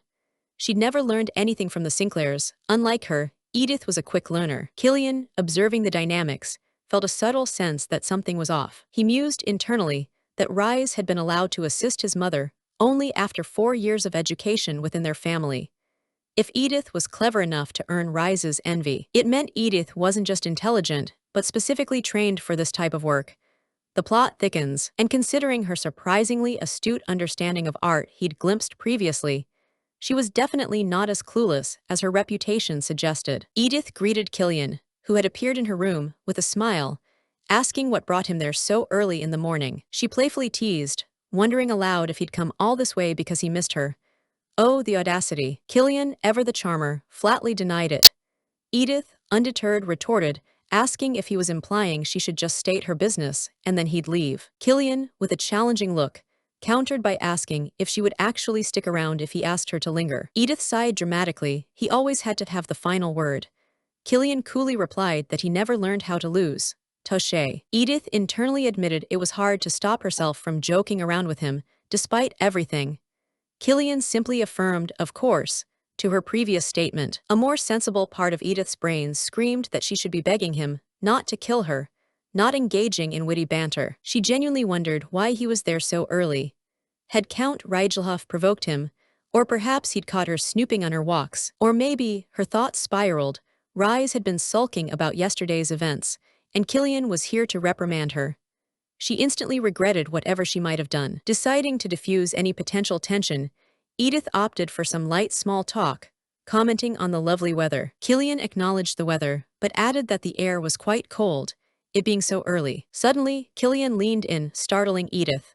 She stammered, asking what on earth he was doing and calling his name in surprise. Her heart hammered against her ribs. He was too close, way too close. Killian, his face near hers, inquired if his mother's preferred dressmaker was perhaps too elegant and refined for Edith's notoriously vulgar tastes. Edith stared at him, utterly dumbfounded by the sudden accusation. Killian elaborated, pointing out that everyone knew she never wore the same dress twice. So, the fact she hadn't bought a new dress was, in his mind, suspicious. He smirked, interpreting her lack of purchase as a passive-aggressive way to show disapproval of the dressmaker. This man could twist anything. Edith clenched her fist. The irony, she hadn't ordered anything precisely to change her extravagant image, and he was using that asterisk as a reason to hate her. Killian coolly offered to call for another dressmaker if she wished. Edith's patience snapped. She retorted sharply that Killian, you really don't know anything about me. She shot back that if she hadn't liked the dressmaker, she would have called someone else herself. Did he seriously think she'd care about others' opinions on such a personal matter? With rising anger, she accused him of merely looking for more excuses to hate her. She declared passionately that he just wanted to blame her for everything, trying to force her into the mold of his preconceived notions. A flashback to their cold, emotionless wedding ceremony underscored her frustration. She accused him directly. He wanted to ease his own mind by blaming her for everything. You always act like you're the victim, Edith yelled, her voice laced with fury, and that is cowardly. Killian merely scoffed. Edith pressed on, her voice dripping with sarcasm, questioning his so-called observations. After he threatened her family to force this marriage, did he really think she made threats? Killian, with a predatory smile, asked if not her, then who else could it have been? He pointedly reminded her that she was a Rigelhof too. The implication hit Edith hard. Ah, she understood. A wave of despair washed over her. Everyone in this house, she realized, saw her as nothing more than just another Rigelhof. Killian's own thoughts seemed to echo her earlier words, a flicker of something unreadable in his eyes. You don't know anything about me. Edith met his gaze, a sad, knowing smile on her lips as she repeated softly, nothing at all. Killian turned away, acknowledging he'd heard she was skilled at assisting his mother. Then he delivered his only advice. Don't do anything that would arouse suspicion. Thanks, Captain Obvious. After he left, Edith slumped to the floor, a bewildered laugh escaping her. Wow, something must have truly gotten into her to provoke him like that. She chided herself. Who was she kidding? She couldn't just stay there living in the lap of luxury. She needed to start looking for ways to get out of this gilded cage. Killian, walking away, paused, a troubled expression on his face. What on earth was he doing right now? Edith recalled the overpowering fragrance of roses in the room during their confrontation. It had been so strong, she couldn't even keep her head straight about what she was saying. Her words to him replayed in her mind, a quiet statement of fact. Killian, you don't know anything about me, nothing at all. And a sliver of Killian's mind had to admit, with a jolt, that she was right about everything. He had only ever seen her as Count Rigelhof's daughter, a pawn in her father's schemes. Every single thing he thought he knew about her, he realized with a growing ache in his head, was filtered through the lens of her father. He pressed his temples. Why did he get these splitting headaches so often these days? Rise appeared, greeting Killian with a bright good morning, her smile as fresh as the flowers she held. She immediately noticed his pallor, remarking with concern that he didn't look well. As Rise drew closer, Killian caught the mild, pleasant fragrance of violets emanating from her. Rise, innocent and pure as a wildflower, gently touched his forehead, checking if he had a fever. Killian dismissed her concern, claiming it was nothing. He then added, with a pointed look, that he was just disgusted by the pungent smell of roses, a clear jab at Edith. He grumbled internally that it must be because he had to speak with that irksome woman first thing in the morning. Rise, ever perceptive, asked if Killian had bothered Edith again. He just mentally dismissed Edith as a spy. Clenching his fist, Killian decided he didn't need to think about Edith anymore. He turned to Rise, asking if she had eaten breakfast. Anna, Edith's maid, appeared at the door, asking if my lady had called for her. Edith, a determined glint in her eye, invited Anna to go out and have some fun with her. She wistfully recalled her past life. If she felt down, a large iced coffee and a walk around town were her go-to remedies. Simpler times. Anna readily agreed, saying she would inform her grace and prepare for the excursion. Edith thanked her warmly. Edith mused that staying cooped up alone in the manor would only make her more depressed. Ever since reincarnating, she'd barely set foot outside. Just stepping off the Ludwig estate grounds, Edith already felt a weight lift from her shoulders. Fresh air and freedom. Anna politely inquired where my lady would like to go. Edith, holding a parasol, admitted she wasn't quite sure. Edith confessed she was actually going to ask Anna for recommendations. She admitted, a little sheepishly, that she'd never been to the city center by herself and wondered where the best place to go was. Anna, ever practical, replied that it depended entirely on how Edith wished to spend her time. If she was looking for cute little dress shops, jewelers, and dessert cafes, Anna suggested La Belle Marie Avenue was the place to be. For more cultured pursuits like visiting the opera house or galleries, or seeing the professional district, Darcis Boulevard was the prime location. Anna also mentioned Peridot, one of the most popular bakeries in the capital, located on Darcis Boulevard.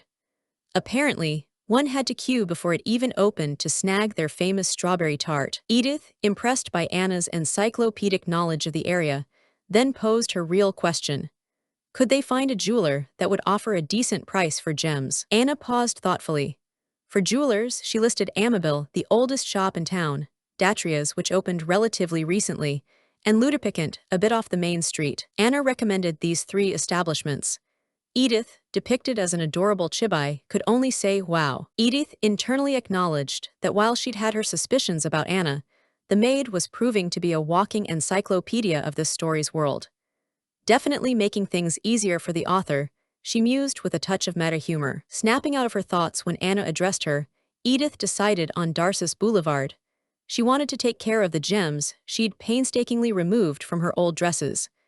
Anna confirmed the carriage was waiting. Later, Edith counted the cash from the sold gems, a satisfied smile on her face. Perfect, that checked out. She felt they got a fair price. Anna noted internally that the diamonds were small, but still the most valuable of the lot. Edith then asked if the banks were on the street. Anna confirmed they were, pointing out the biggest bank nearby. Wonderful, that's everything done. Edith cheered, arms raised in triumph. She admitted she'd been worried the banking system in this world would be drastically different. It turned out to be surprisingly easy to create an account, especially using a fake name, since this society didn't seem to use identification cards.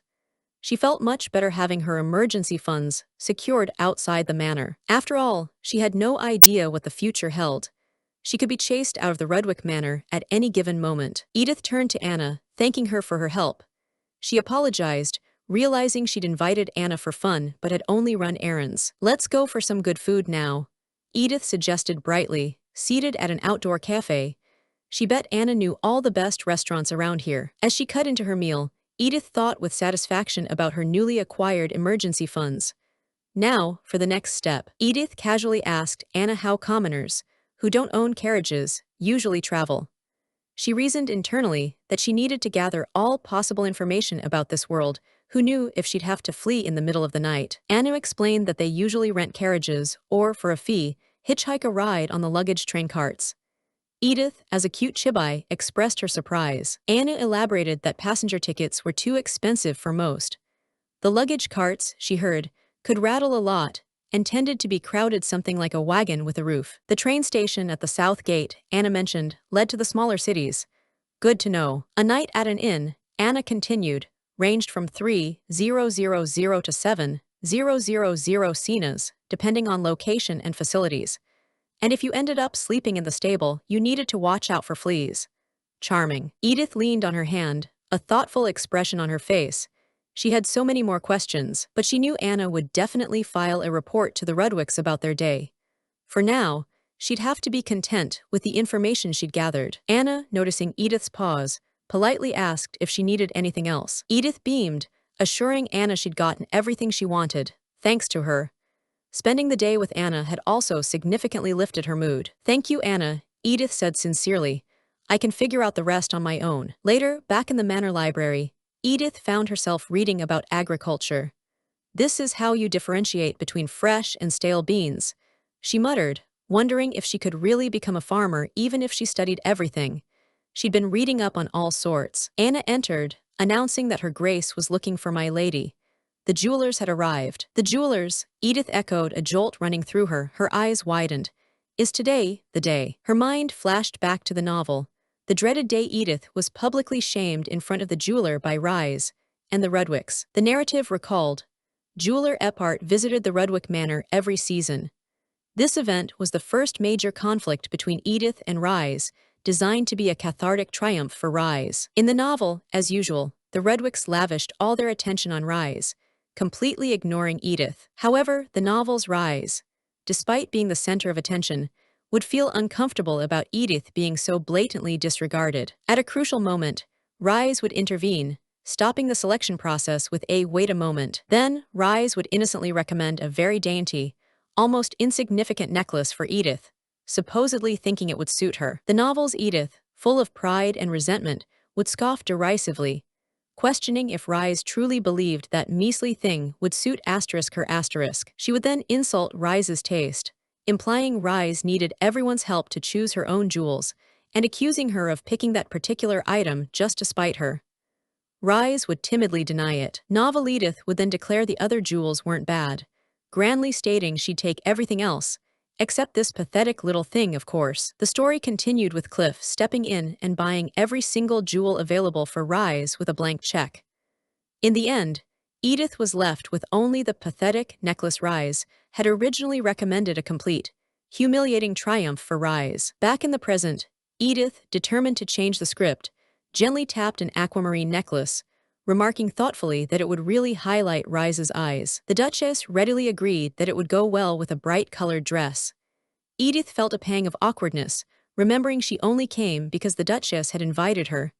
The Duchess then gestured towards a pearl necklace, asking about it. Jeweler Eppart chimed in, describing the pearls as more cream-colored, giving a different feel from the white pearls they got last time. He then presented a diamond necklace. Edith internally noted that usually, she would try to join in their conversation. Rise, however, looked genuinely surprised by the diamonds, exclaiming that Killian had already bought her too many jewels last time. Killian gently told Rise to just accept it. They wanted to do this for her. Edith, meanwhile, silently admitted the biggest reason she hadn't wanted to come today was because she didn't know how to face Killian again after their earlier confrontation. Looking at the opulent display of huge gems, Edith could finally understand how the original Edith in the novel must have felt so isolated and out of place. She idly wondered how much a particularly large, glittering necklace cost. Rise, noticing her gaze, called out, "Wait a moment." Rise then turned to Edith, calling her name. Edith internally panicked. Did she think I wanted that asterisk necklace? Quickly, Edith picked up a different, much simpler ruby pendant, and exclaimed with forced brightness that she thought this asterisk necklace would look great on Rise. Smooth save. Rise looked surprised. The necklace Edith held up was indeed very pretty, a delicate teardrop ruby. Even Edith's chibi form thought so. Edith gushed, "Oh, it's really pretty, is this, a ruby?" laying it on thick. Jeweler Eppart beamed, praising Edith's great eye. He confirmed it was a ruby of the finest grade, with the gold chain and bezel setting designed by their most skilled craftsmen. The Duchess then suggested Edith try it on. Edith hesitated, should I? Before she could decide, Killian reached for the necklace himself. Killian, holding the ruby pendant, looked at Edith and simply instructed her to turn around. He fastened the necklace around her neck. Edith couldn't help but wonder why he had to frown like that. What had gotten into him now? Rise, observing them, surmised that Killian was only doing this for the Duchess.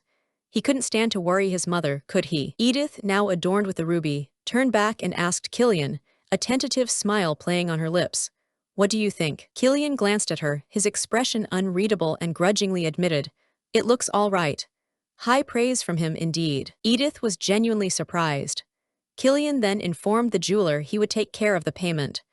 The jeweler, seizing the moment, remarked warmly that this was the young master's first gift to his bride. Rise, watching them, sighed dreamily about what a great husband Killian was. Cliff, not to be outdone, then declared he would buy all the rest of the jewelry for Rise. The Duchess gently chided Cliff, reminding him that if he bought everything for Rise, how would that make Edith feel? Edith quickly reassured the Duchess that it was all right, It wasn't like she wanted anything else. Rise, meanwhile, looked overwhelmed as Cliff gestured to the remaining piles of jewels. This necklace is all I need, Edith stated firmly to the Duchess, who, after a moment, seemed to accept her words. Edith couldn't help a mischievous internal thought. How much could she get for her emergency fund if she managed to sell one of these bigger gems Cliff was showering on Rise? Ugh, the temptation. But as she touched the delicate ruby at her throat, a softer feeling emerged. But well, even if she fell into abject poverty, she didn't think she could ever bring herself to sell this asterisk. Days later, Edith was sifting through a pile of party invitations. They were still sending them, even after she'd ignored every single one. She idly wondered how many parties the original Edith had attended, probably just to spread vicious rumors about Rise. Suddenly, one particular invitation seemed to glow with an ominous heat, a fiery premonition in her mind's eye. She picked it up. It bore the unmistakable Rigelhof family seal.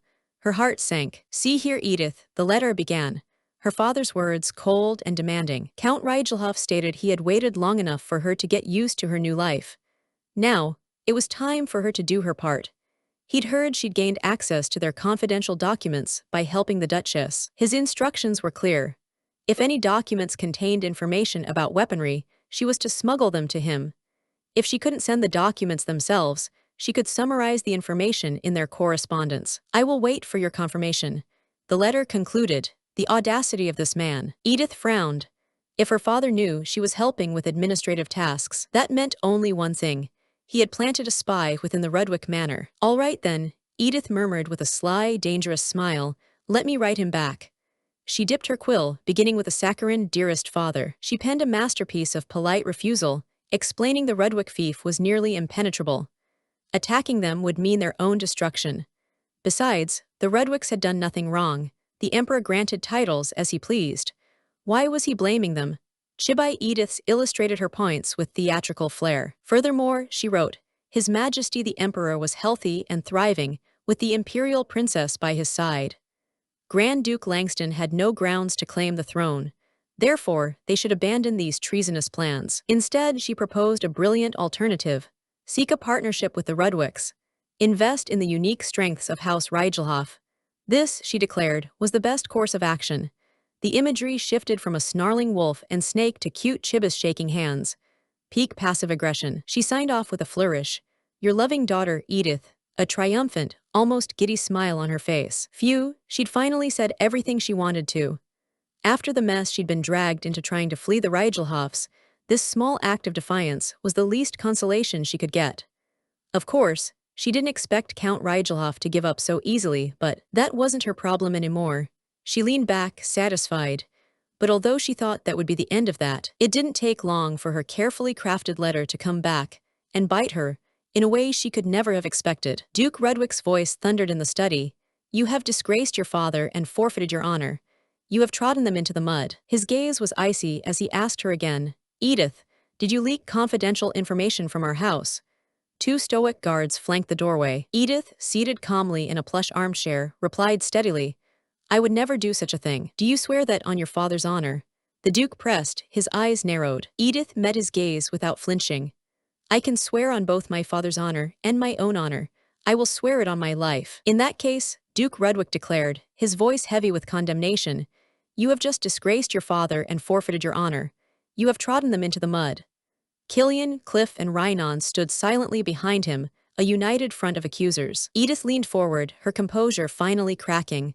What are you talking about? She demanded. Duke Rudwick gestured to Rhinon, who stepped forward and presented a document to the Duke. As the Duke held it out, Edith's eyes widened in disbelief.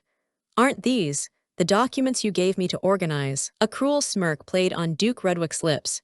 Yes, these were specifically prepared for you by Rhinon, with entirely false information. Rhinon stood impassively beside Edith, the picture of professional detachment. Rhinon then delivered the damning news. Your father bought up every item on this list. That is proof that he was fooled by the fake information. Edith stared, aghast. My father did what asterisk? Rhinon continued, a hint of what might have been regret in his voice. I'm sorry to say. Edith, though reeling internally, maintained a semblance of calm. But I don't see what the problem is that you're referring to, Your Grace. She argued that he must have had his reasons for giving her false documents. But whether the information was true or false, she had only done what was assigned to her. Cliff scoffed, so you're going to keep up the pretense even now? How bold of you. The Duke demanded how information only she had access to ended up in the hands of the Rigelhofs, especially since Edith adamantly stated she didn't share it. Only I had access to it. Edith questioned, a sharp edge to her voice. She pointed out the obvious flaws in his accusation. Rhinon was the original writer of those documents, and other staff used the same office space. And Mother, Rise, and I all looked at this document together, she added, her gaze sweeping over them. Duke Rudwick's face darkened with anger. Are you trying to put the blame on our family and staff? Edith Rigelhof, he bit out, the name of condemnation. Edith's heart grew cold. This was just how it happened in the novel. A bitter thought surfaced. Even after the wedding, nobody ever called her Edith Rudwick. He was the one who brought me here in the first place. She then posed a pointed question. What is Rise's family name? Is she Rise Rudwick? The implication that Rise wasn't a blood Rudwick either hung heavy in the air, shocking the men. You are overstepping your... Duke Rudwick began to roar, the false document fluttering from his enraged hand. But Edith stood her ground. She reiterated that her Grace and Rise both knew she was organizing these documents. Surely, she wasn't so foolish as to not realize she would be the first to take the blame if something like this happened. If you truly didn't trust me, she continued, her voice gaining strength as she brandished the falsified papers, you shouldn't have even given me false information. You should not have given me anything at all. She concluded, a sigh of resignation escaping her. A small, knowing smile touched her lips. Well, I guess, if I were caught smuggling information to my father, you would have a valid excuse to threaten the Rigelhof family, wouldn't you? The accusation was clear. Internally, Edith sagged. This is exhausting. The constant suspicion, the intricate traps. She had explicitly told Count Rigelhof she would never smuggle out any information. So how on earth did this document, the fake one they'd planted, end up in his hands? She felt a pang of disappointment that Rhinon had tricked her, as she'd almost considered him a friend. Yet she still didn't believe he was truly behind this, and there was no way Rise would have done it. Then could it be the spy her father had planted in the manor? But it didn't add up. If Count Rigelhof had a spy capable of obtaining such a document, he wouldn't have needed to go through the trouble of marrying her into the family. In the novel, the original Edith was the one behind everything, smuggling information to the Rigelhofs as soon as she started helping the Duchess. And in the novel, the Rudwicks managed to use the false information to screw over the Rigelhofs without any repercussions. When her crimes were discovered, Edith was confined to her room as punishment, never getting another chance to be recognized as part of the Rudwick family. Both the jeweler incident and this current incident, they happened just as they did in the original novel, regardless of her own actions. A chilling realization dawned. Did this mean that she was doomed to follow Edith's tragic fate in the original novel, no matter what she did? She felt herself falling, lower and lower, into a predetermined abyss. The end, she would face her death at Killian's sword. That was her grim future, according to the story. Edith quickly wiped a stray tear, steeling herself. Don't be a fool, don't cry now. She looked Duke Rudwick straight in the eye. Didn't I just tell you? I swore it on my life and honor. If you are so certain I did this, she declared, her voice calm but resolute, just take my life. Killian looked utterly aghast, exclaiming, how can you say that? Cliff, ever the pragmatist, murmured to his father, perhaps it will be wise to investigate further. Killian, however, stepped forward, a strange glint in his golden eyes. But of course, we should prevent the suspect from leaving the house. Duke Rudwick nodded grimly. Yes, Edith, you are under house arrest. He added, almost as an afterthought, if you are truly innocent, keep praying for the truth to be revealed. House arrest, Edith thought with a sense of grim inevitability, just like the original novel. Rhinon stood by, his expression unreadable. As Duke Rudwick began to instruct their knights and Rhinon to arrest her, Killian cut him off. I can do it. Killian, wait a minute. Edith began, surprised, as he strode towards her and firmly told her, come with me. As Killian practically dragged her from the study, Edith cried out, I can't believe what you just did. Killian, yanking her along, retorted that he'd done nothing wrong, then snarled, do you think I'm joking right now? He rounded on her, his voice raw with emotion. Do you know what they called Duke Axel Rudwick on the battlefield? They called him the Gallows of Zero Warning. Wow, what a nickname, Edith managed, slightly dazed. Killian pressed on, explaining his father wouldn't hesitate to eliminate anyone if need be, friend, foe, or captive. How can you tell him to take your life? He demanded. Edith stared at him, a sudden thought dawning. Wait, are you bothered that I told him to take my life? Killian flinched, a flicker of something unreadable in his eyes. He quickly recovered, stating formally, what I'm saying is, if you committed a crime, you must pay the price. And if you're innocent, the truth will come to light. Edith looked at him, her voice laced with weary skepticism. Do you really think that will happen? None of you trust me, she stated flatly, turning away. So I can't trust you anymore. She wouldn't be surprised, she added bitterly, if they did whatever it took to make her the culprit. Killian looked stunned. Am I wrong? Edith challenged, gesturing around the opulent room. You're the ones who gave me the falsified document. And you're the ones who told me Count Rigelhof acted exactly according to that document. And who will be the ones to investigate and decide the verdict? Ah, yes, you again. The only thing I can do, she concluded, her voice devoid of hope, is sit here, confined to this room, and accept whatever sentence you sentence me with. Killian stood silently, his expression troubled. Our investigation will not be biased. Killian stated firmly, his gaze unwavering. I swear it on my honor, he continued, his voice resonating with conviction. I promise you a fair investigation. He repeated, as if to convince both her and himself. Our investigation will not be biased. Again the solemn vow.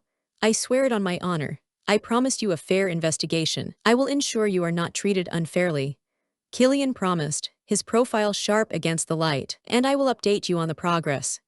Edith listened, her expression unreadable, the future stretching before her, uncertain and perilous. Edith concedes, allowing him to proceed as he wishes, but hangs heavy in the air, a clear, unspoken warning. She firmly reminds him of his solemn vow, the one where he promised to approach the matter without bias. With a challenging gaze, Edith presses further, questioning if this commitment to impartiality will truly hold if she and Rise become the primary suspects.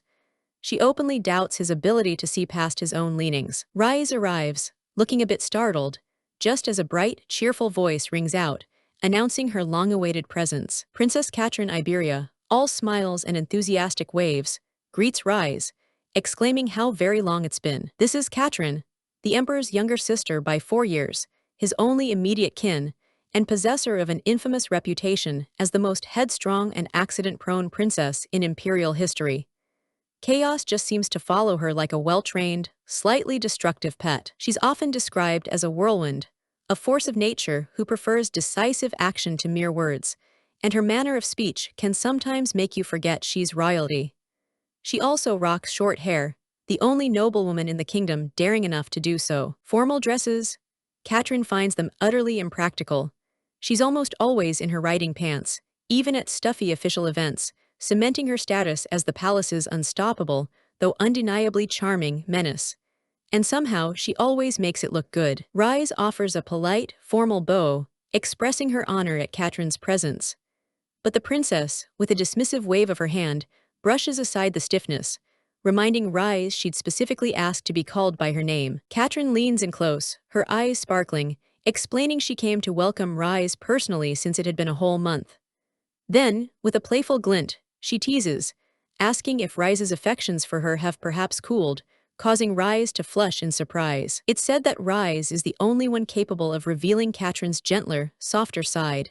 However, the affection Katrin harbors for Rise is complicated. Killian suddenly intervenes, pulling Rise protectively towards him and chiding Katrin for making Rise uncomfortable. The unspoken tension is thick. Rise has clearly captured the attention of someone Katrin has admired for a very long time. Talk about awkward. Katrin clicks her tongue, attempting to pass off her forwardness as simple teasing. Rise, however, looks less than convinced, muttering that Katrin's jokes rarely ever sound like jokes. Katrin glances around, her gaze searching. She notes Killian's, her crush, of course, absence from Rise's side, and casually inquires about his well-being. Rise, a smug little smirk playing on her lips as Killian's arm rests possessively on her shoulder, reminds Katrin that this Killian is now a married man. He can't just abandon his wife, Edith, to go gallivanting with her. Katrin can only concede the obvious. Killian, however, can't resist a pointed interjection, a smirk of his own playing on his lips. He casts doubt on the validity of that other Killian's marriage, implying it's hardly what one would call a real union. He dismisses their marriage as just another messy affair, nothing more than political theater staged with those Rigelhof bastards. Katrin sighs, thoroughly exasperated. She guesses Killian is there to bother her brother with yet more tiresome political talk. Langston's, Rigelhof's, names she's utterly sick of. Killian confirms it, adding with a sneer that woman, Edith, has proven even more foolish than her appearance suggests, which might, ironically, make things smoother for them. Meanwhile, Edith walks through a hazy memory of a crowded place, trying to recall Rise's face. The details are fuzzy, and frankly, she decides it doesn't matter. Such trivialities hold no real interest for her now. Elsewhere in the palace, Rhinon is approached by a guard, who formally informs him that His Majesty is awaiting his presence. Killian can't help but poke at Katrin, musing about an imperial princess who detests politics and the likely frustration of her brother, the Emperor. Katrin retorts that it's old news, turning the tables by declaring Killian the true menace in their circle. Katrin, clearly aiming to provoke, begins to make a sharp, cutting remark about the precarious state of the Empire, causing Rise's eyes to widen in alarm. Decisively cutting the conversation short, Katrin announces she's off to enjoy her time with her guest, Rise. She tells Killian he can leave all the boring, tedious political matters to her brother. Killian yields with a good-natured okay, adding a casual greeting for Katrin's mother. Katrin, already turning away with Rise, enthusiastically invites her to see a new horse she's just acquired. Though their interaction was brief, Killian found the implications, particularly regarding Edith, undeniably intriguing. A slight, thoughtful smile touches his lips. Later, Cliff finds Killian nursing a throbbing headache. He casually asks if Killian has shown his new wife, Edith, to her room, but Killian, clearly stressed, just wants to be left in peace. Cliff, noticing Killian's discomfort, suggests a trip to the palace might do him good. This surprises Killian, who questions the sudden need for a palace visit. Cliff throws his hands up in exasperation, demanding to know what Killian is thinking. They don't even have solid proof of Edith's guilt yet, and Killian is already planning to involve the palace. Killian smirks internally, pleased he managed to placate Cliff by claiming he was merely going to update the palace on the investigation's progress. Just then, Rhinon's voice calls for the young master, and Killian responds that he's on his way. Cliff, however, is left uneasy. He's never seen Killian react with such independent maneuvering when it came to something their father had decided. This is new. The scene shifts abruptly, a hospital room. Lee Sunhwa, Edith's past self, lies sobbing in her bed. From the next bed, a young girl, startled by the sounds, gently asks if she's sick. This is the girl who occupied the neighboring bed, Sunhwa's fellow patient, bald from treatment, but with kind eyes. The girl quietly rolls her Roman 4 stand closer, timidly apologizing if she woke Sunhwa. Sunhwa, tears still in her eyes, reassures her it's all right, admitting she often cries too. Her young friend then asks a heavy question, her voice soft. Is Sunhwa also afraid of dying? Sunhwa vehemently denies any fear, but her voice falters, betraying her true feelings. Then the words burst out of Sunhwa. She'd rather just die. Her friend stares, utterly shocked by the raw despair in her voice. Sunhwa recounts the painful truth. Her parents see her illness as a burden, her father even called her cursed. Her brother is a donor match, but he would rather she. Her brother's selfish words from the past echo.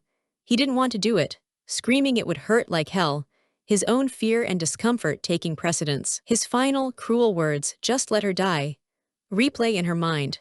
This memory fuels her present despair, making her feel that death is indeed the preferable option. Her friend listens quietly, then offers a somber, knowing observation. Life rarely ever works out the way one wants it to. Yet despite Sunhwa's tragic circumstances, the girl confesses to a surprising pang of jealousy. Sunhwa at least has a family member who's a donor match, a chance, however unwillingly offered. The girl herself deeply, desperately wants to reach her 20th birthday. That's her earnest wish, represented by the image of a celebratory cake. She dreams of simple, ordinary things, like growing her hair out long enough to tie it back in a ponytail. She yearns to put on lipstick and eye makeup, to walk through the bustling downtown streets, simply to see how other people live their lives. Sunhwa realizes it's a dream, the same one that always comes back to her whenever she's struggling, a bittersweet reminder. In the dream, her friend cries, not from sadness, but from a desperate hope. If only she had the chance to do those things, she feels she could bear any amount of pain. Edith awakens in her grand bedroom, the poignant dream still clinging to her. She remembers her friend's profound, overwhelming fear of death. But that friend, despite her desperate will to live, had vanished without a word after Suna Chwe's transplant surgery. The memory of that girl and her unfulfilled dreams became the unwavering reason Suna Chwe, and now Edith could not give up on life. Right, Edith's resolve hardens. As long as she is alive, she can figure this out. She will survive. Once she shifted her attitude, a surprising sense of peace began to settle over her. She started to find a strange sort of comfort in her new, albeit restrictive, lifestyle. Although the house arrest was technically a punishment, it offered an unexpected, almost welcome, break. The enforced solitude, the quiet time alone, was actually perfectly restful for a homebody like her. It was a vacation she didn't ask for but secretly didn't mind. At least her peace lasted until Killian, that handsome troublemaker, popped up out of the blue to join her for lunch, uninvited and unannounced. So much for restful solitude. Edith, maintaining an air of composure despite the intrusion, calmly inquires as to what brings him to her table today. He just showed up, without any warning, for a meal with her asterisk, of all things. Edith stares at him, silently demanding an explanation for this bizarre behavior. Killian's excuse is as flimsy as a wet paper napkin. He simply couldn't find any other time. Edith offers a noncommittal I see, her expression clearly telegraphing her disbelief. Internally, however, Edith is fuming. Busy, you say? She thinks with a mental eye roll, barely suppressing her irritation at his audacity. So, he's just going to be enigmatic and not give a real reason. What a complete jerk. Does he think he can do whatever he wants just because he's ridiculously handsome, and because he has a body that could make statues weep with envy? The absolute nerve of this man. Edith can't believe she's getting distracted by his looks again.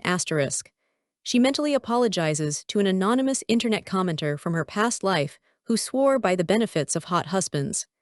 Maybe they had a point. Shaking off the distracting thoughts of his admittedly fine features, Edith decides to focus on the food for now. This meal is far too delicious to let it go to waste just because of an uninvited, albeit distractingly attractive, guest. Taking a bite, she can't help but let out a satisfied mmm. This is genuinely delicious. Killian finally breaks his silence, informing her they are pursuing every other possible route for the document leak. And, as she had pointedly suggested earlier, he confirms Rise is now also on their list of suspects. He admits he hadn't expected her to finger Rise.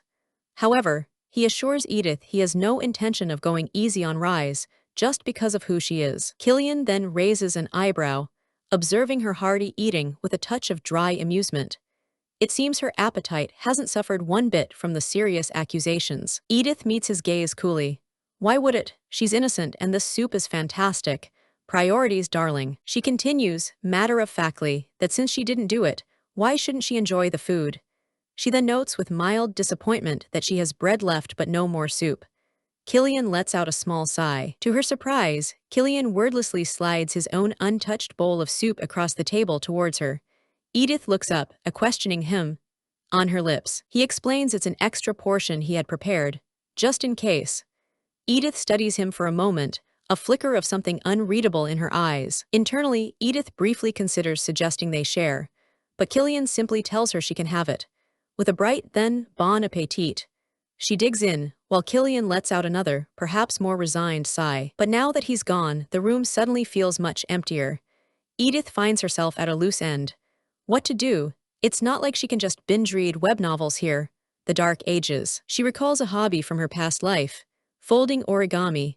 A quiet, intricate pastime, but that art form probably doesn't exist in this world. Turning to her ever-reliable maid, Edith asks Anna about the typical hobbies enjoyed by the ladies of this era. Anna considers for a moment. Typically, she explains, ladies engage in needlework or painting. Some of the more athletic ones also enjoy horse riding. Edith freezes. Needlework is probably a fundamental skill for any noblewoman in this world.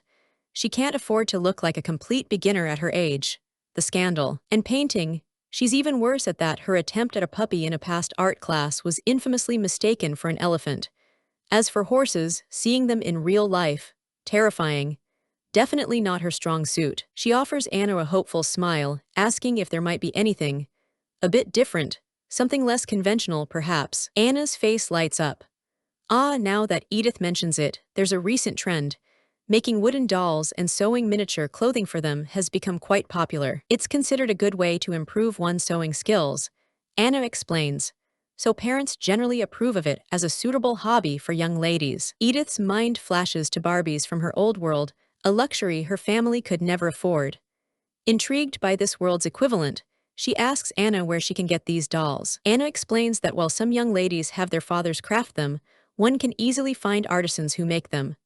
A pair of fine quality dolls, she adds, cost about 50,000 Sinas. Edith marvels, Anna truly knows everything. Edith promptly hands Anna a generous 200,000 Sinas, instructing her to purchase the dolls, some fabric, and a sewing kit. She casually tells Anna to keep the rest as a tip. Anna flinches, looking flustered. She politely declines the tip, stating that serving Edith is her job. Edith, slightly suspicious, presses if they, the Ludwigs, told her not to accept money from her. Anna stammers a denial, clearly startled. Edith internally winces.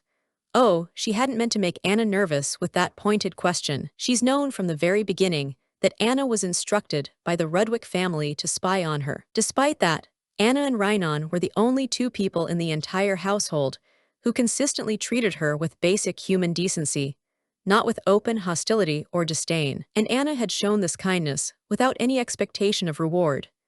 Edith smiles gently, telling Anna that this sum is far too small to be a bribe anyway. So, Edith explains, Anna should consider it a small token of her genuine appreciation for her kindness. She gently encourages Anna to accept the money, her tone sincere and her eyes kind. Finally, with a soft, "Thank you, my lady," Anna relents and accepts the offered money. Edith's new hobby started off with enthusiasm, but it wasn't quite as straightforward as she'd hoped. This sewing business is definitely harder than it looks.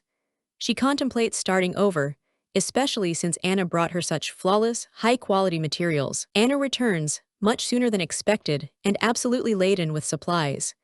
Edith, surprised by the sheer volume, asks what on earth all of this is. Anna proudly presents a pair of dolls, male and female, an abundance of sewing notions, and even patterns sourced from professional dressmakers, offering to fetch more designs if needed.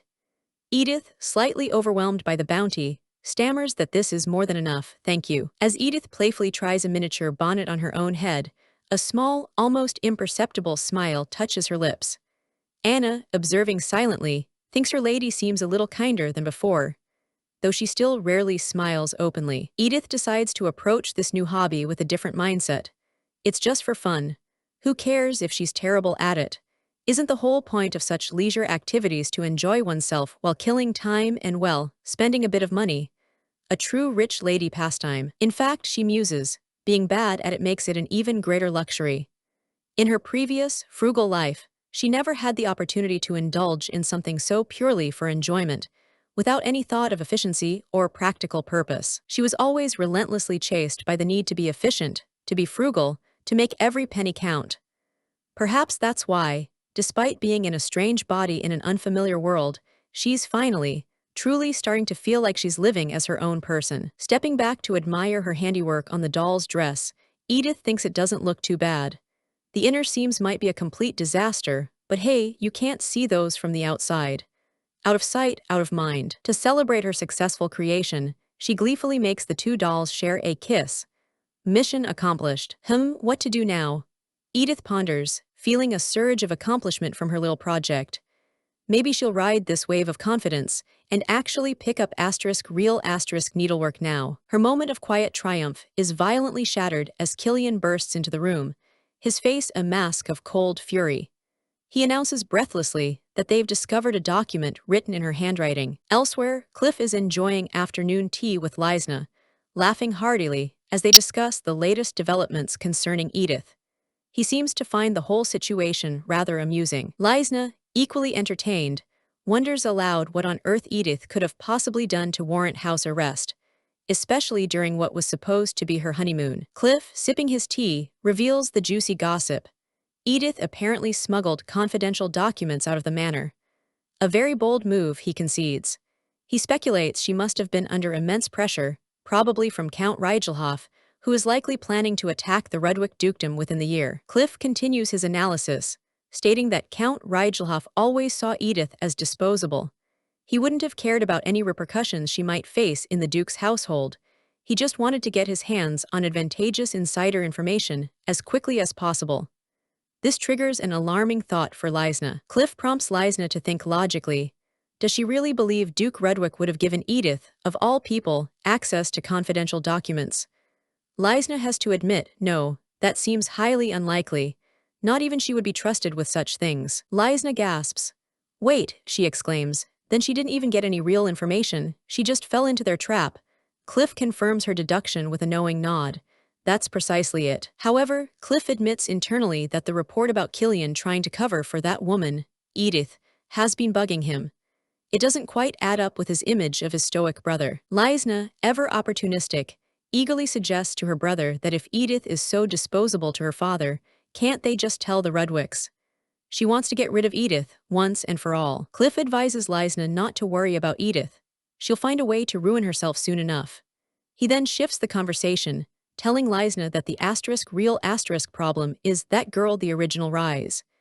Now that Killian is married to Edith, the original Rise's chances of marrying him Cliff are much higher, a prospect that clearly irks Lysna. Lysna slams her hand on the table, utterly scandalized. Are you serious? She exclaims, her voice dripping with disdain. That girl was born a disgrace. The horrifying image of the original Rise marrying Killian and becoming Duchess Rudwick flashes through Lysna's mind. The thought is unbearable. Cliff reiterates that this is precisely why the original Rise is the real problem. If things continue like this, she'll be able to sink her claws even deeper into him Cliff. And, he adds with a pointed look at his sister, that will also completely obliterate Lysna's chances of ever marrying Killian. Double ouch. A cunning glint appears in Lysna's eyes. She voices a new idea. Why don't they use Edith Rigelhof?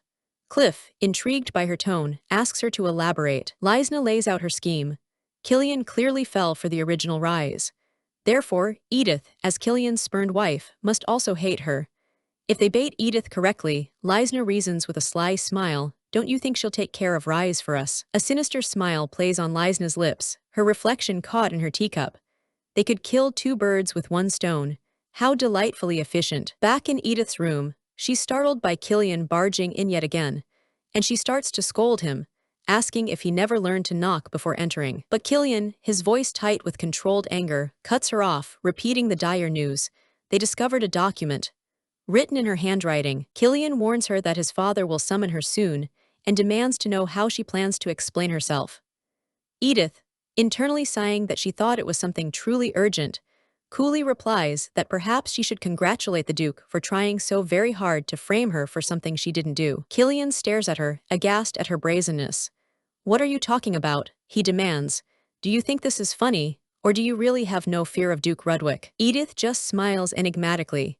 She knows, with the unshakable certainty of someone who's read the script of this world, that she is far too essential to the plotline to disappear just yet. After all, in the original novel, Edith did commit the crime, but the Duke let her go. Killian clutches his head, utterly baffled by her calm, almost detached demeanor. I can't understand you, he mutters.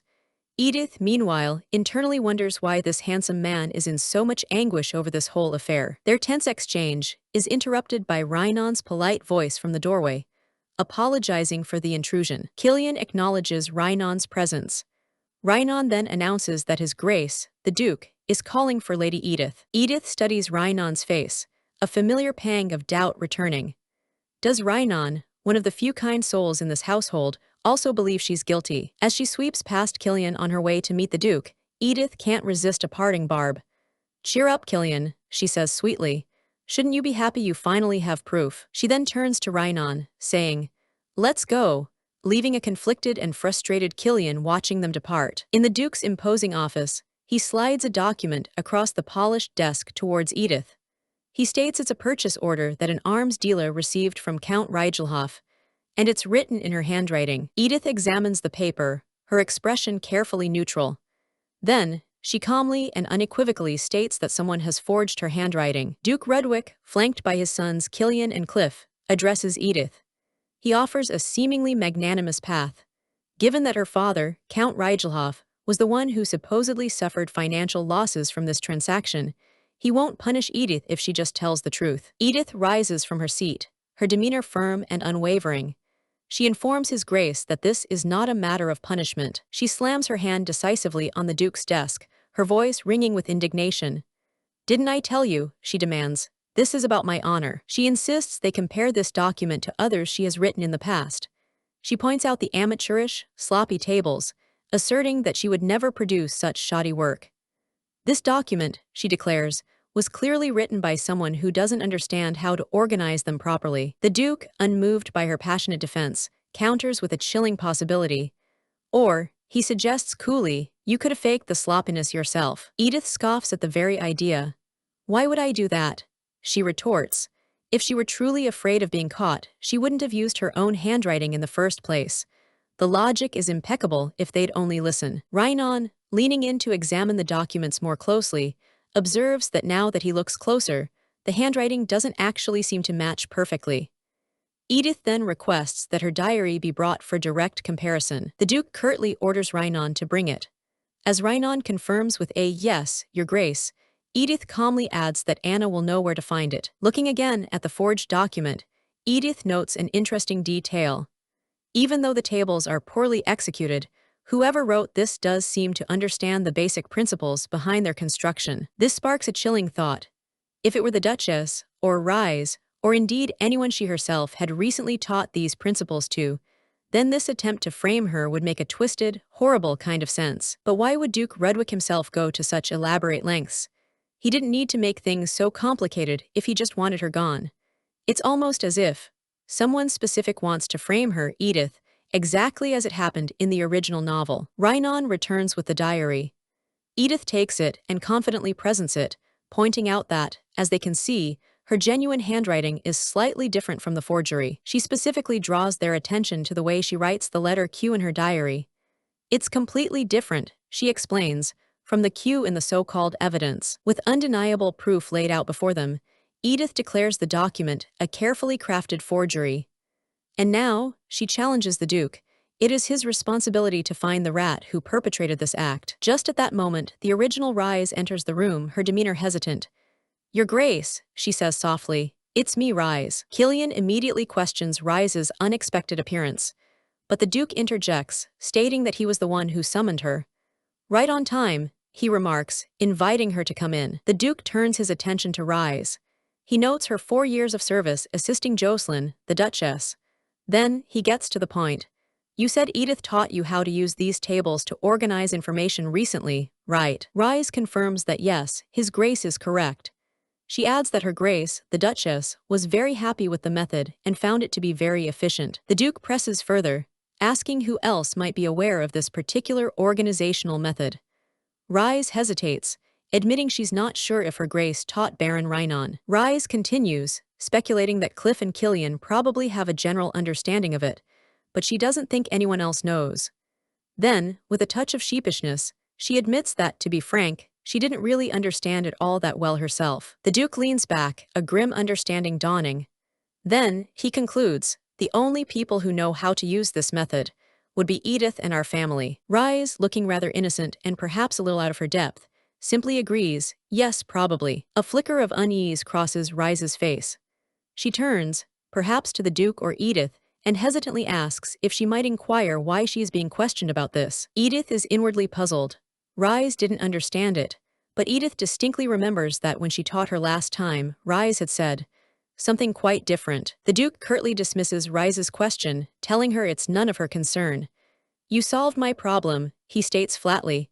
"You can leave now." As Rise quietly departs, Edith finds the Duke's swift conclusion and abrupt dismissal of Rise utterly perplexing.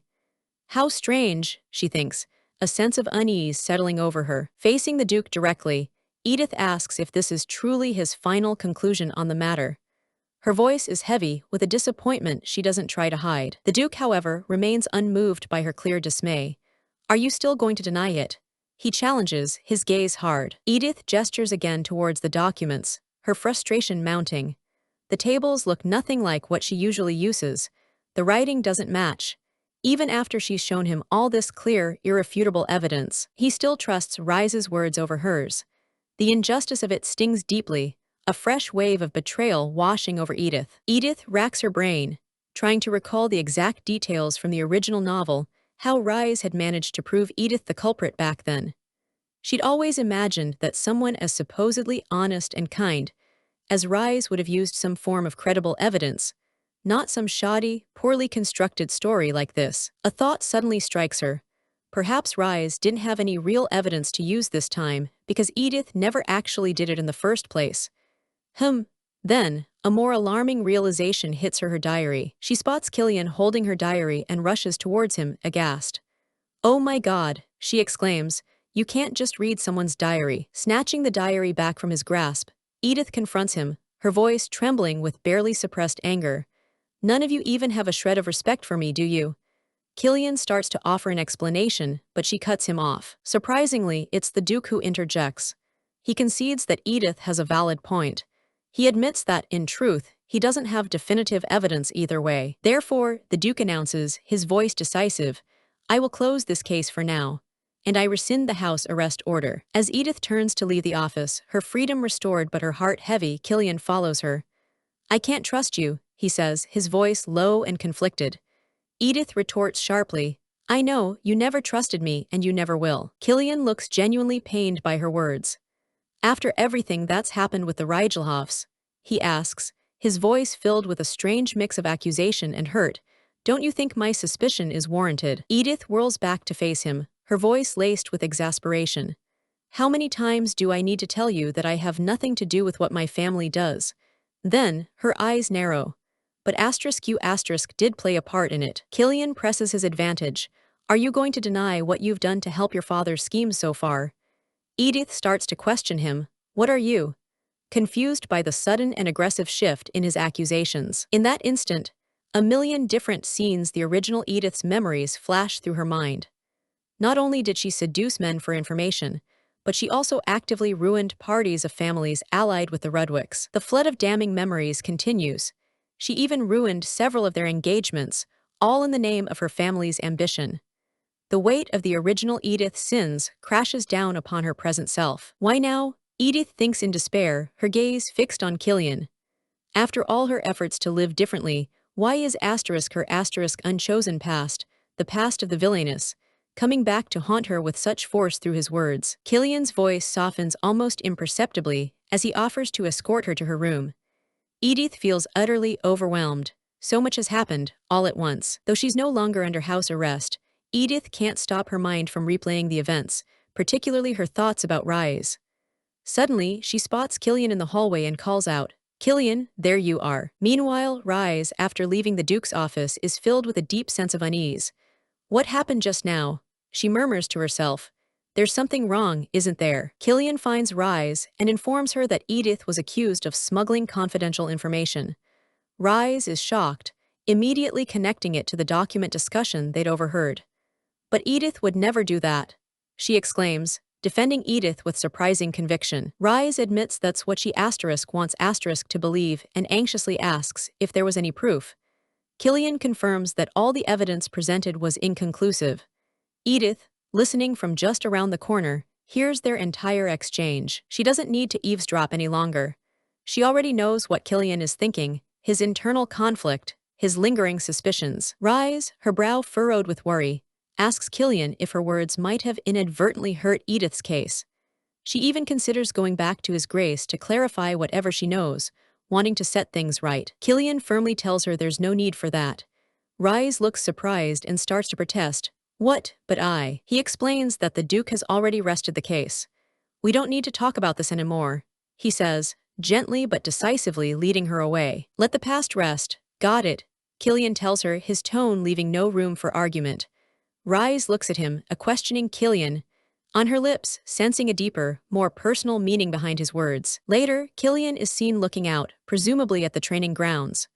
Overlaid is an excerpt from Edith's diary, a rather breathless entry about secretly watching Killian train that morning, complete with declarations of his glowing face and so hot body. Teenage Edith was clearly smitten. The diary entry, penned by Edith, continues with her musings that Killian is really her type. But then, a note of melancholy. She happened to see him wave at Rise, and the smile he gave her was so dazzling she thought she might be blinded. A smile he, of course, never directs at Edith herself. Killian, having clearly read these very private entries, internally seethes with a mixture of anger and disgust. Why would I ever smile at that woman asterisk? He thinks, referring to Edith. The diary has only managed to fuel his disdain for her. Cliff is engrossed in a book in the library when Killian's voice, sharp and challenging, cuts through the quiet.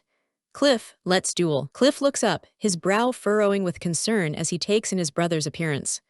My brother, he says gently, you don't look too well. Cliff asks if his persistent headache is still bothering him.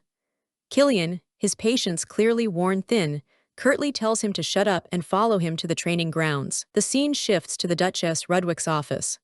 She calmly invites Edith in, acknowledging that she was waiting for her, and has heard that Edith went through a lot yesterday. Edith tries to brush off the ordeal, murmuring that it was nothing. The Duchess, however, offers a piece of gentle wisdom. Sometimes emotional burdens are harder than physical burdens. Edith's composure wavers. Mother, she begins, then quickly corrects herself. I mean, Your Grace, I truly never leaked any information. Her voice is earnest, pleading. She continues, her voice filled with a raw despair. I know you won't trust me. I don't care if I am put under house arrest for longer. Edith is about to swear on her life, her voice cracking with the intensity of her plea that she never.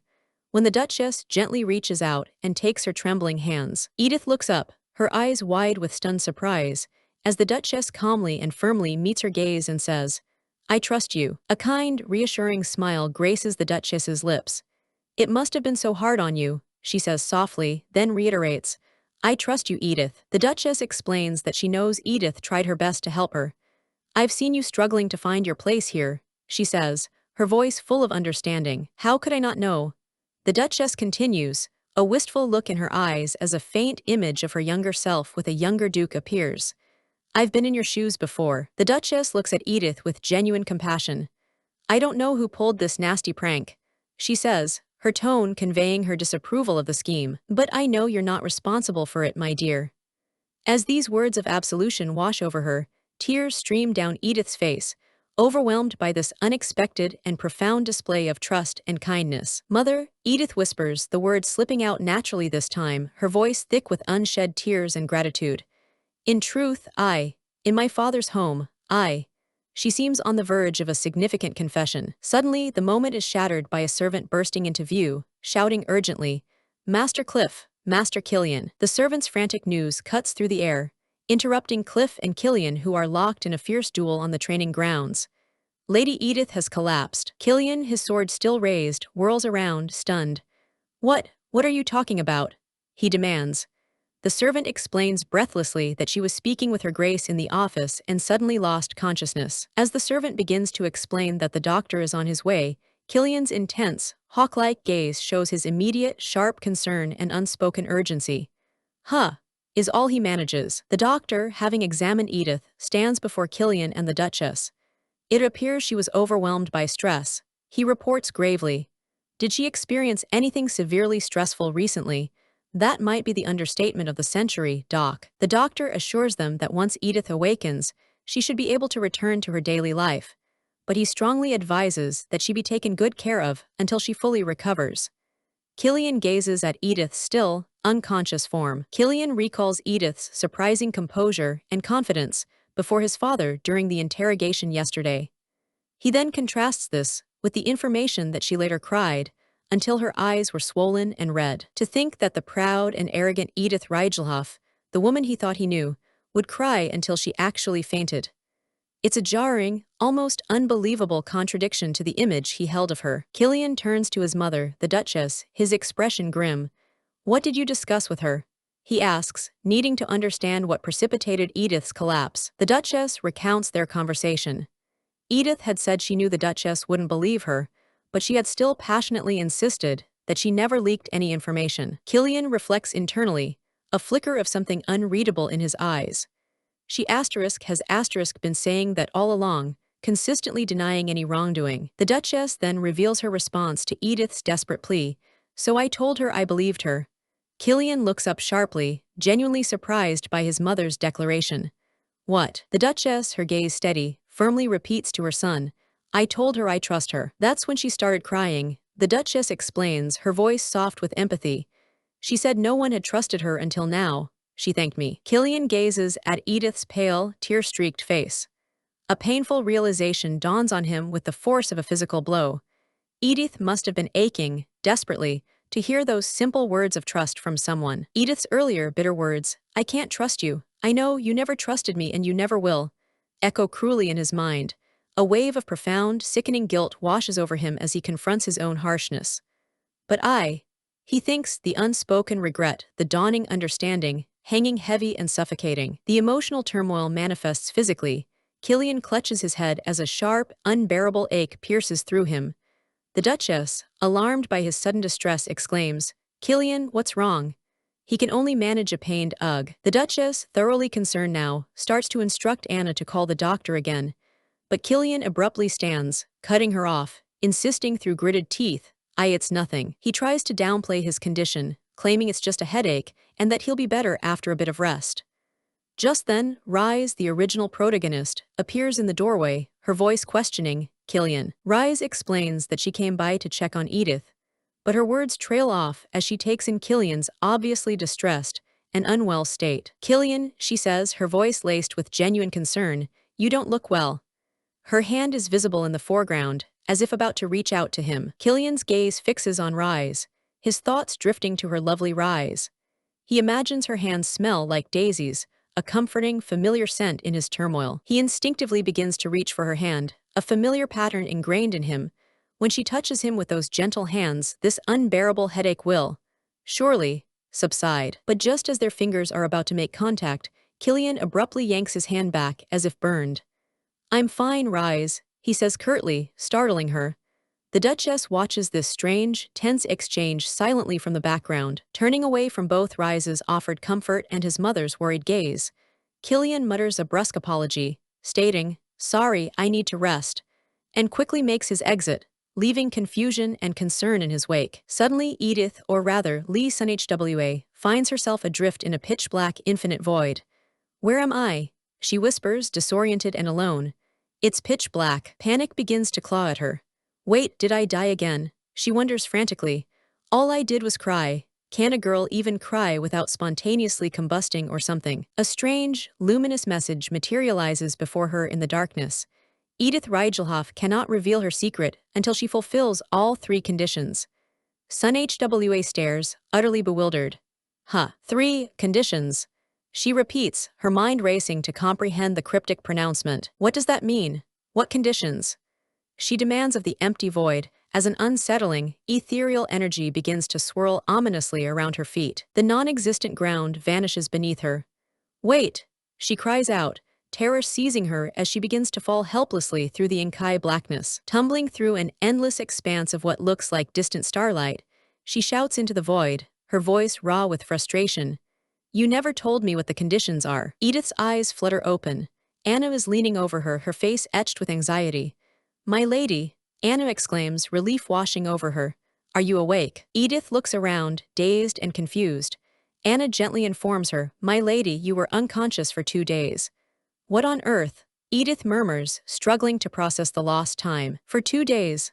Edith thinks, a horrified realization dawning. Is it really because of what I said to the Duchess? Did my emotional outburst cause this? Edith tries to speak, to finally tell Anna the truth, to reveal her secret. Anna, the truth is, I'm not, but as she begins, a sharp, electronic beep cuts through the air, and a searing pain shoots through her throat, causing her to cough violently.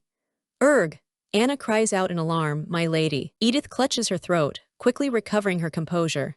Sorry, she says, her voice raspy, my throat's a bit sore, can you bring me some water? Anna, relieved at seemingly nothing more serious, hurries to comply, yes, my lady. Alone for a moment, Edith's thoughts drift. Did kill? She begins to wonder, perhaps about Killian's reaction or presence during her collapse, but then she cuts the thought short. No, never mind. She reflects on her very first moments in this world. When she woke up in Edith's body, she genuinely thought she was the main character of a grand reincarnation story. She believed that as long as she had a good heart and acted righteously, she could avoid her fated death. resolve all the intricate conflicts of the novel, and even become the protagonist's friend, basking in a new, happy life. She even harbored the naive hope that she might get a love story of her own, perhaps a whirlwind romance with the handsome, brooding hero.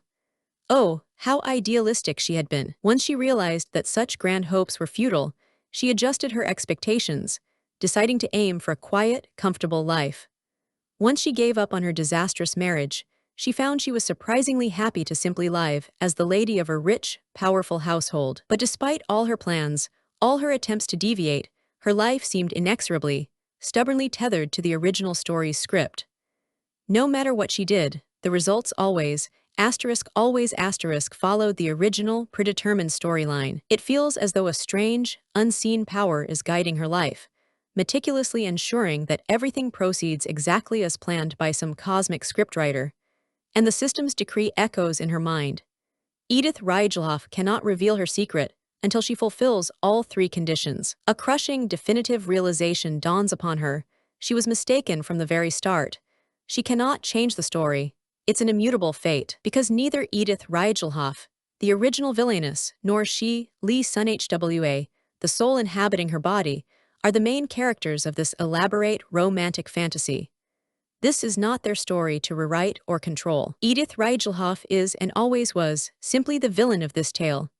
Her role is not important enough, not central enough, for the novel to even bother explaining her backstory or motivations. She is a plot device. She is fated to be killed by her husband's sword. No matter her struggles, no matter her attempts to change her destiny, Edith realizes with chilling certainty, she is doomed to a tragic ending. In the dead of night, a woman named Edith, burdened by her knowledge of a novel, frantically tried to recall its disastrous upcoming events. A sudden chilling memory struck her. A grim realization dawned. With newfound resolve, she decided she couldn't just wait for doom. Time to get this over with. She walked through the grand, empty halls, the weight of espionage accusations a looming threat. Every shadow felt like an enemy. Her desperate plan led her to Killian's bedroom. She snuck in, finding him asleep, and stealing her nerves, leaned in for a kiss. This was it. Her attempt to seduce him, to change her fate, or perhaps to understand his. She knew he resented their forced marriage. Yet sometimes, he showed flickers of care, confusing her deeply. Those rare moments of kindness ignited a foolish, persistent hope within her, a hope she tried to crush. This beautiful, angelic man was her favorite character, the man she'd hopelessly fallen for.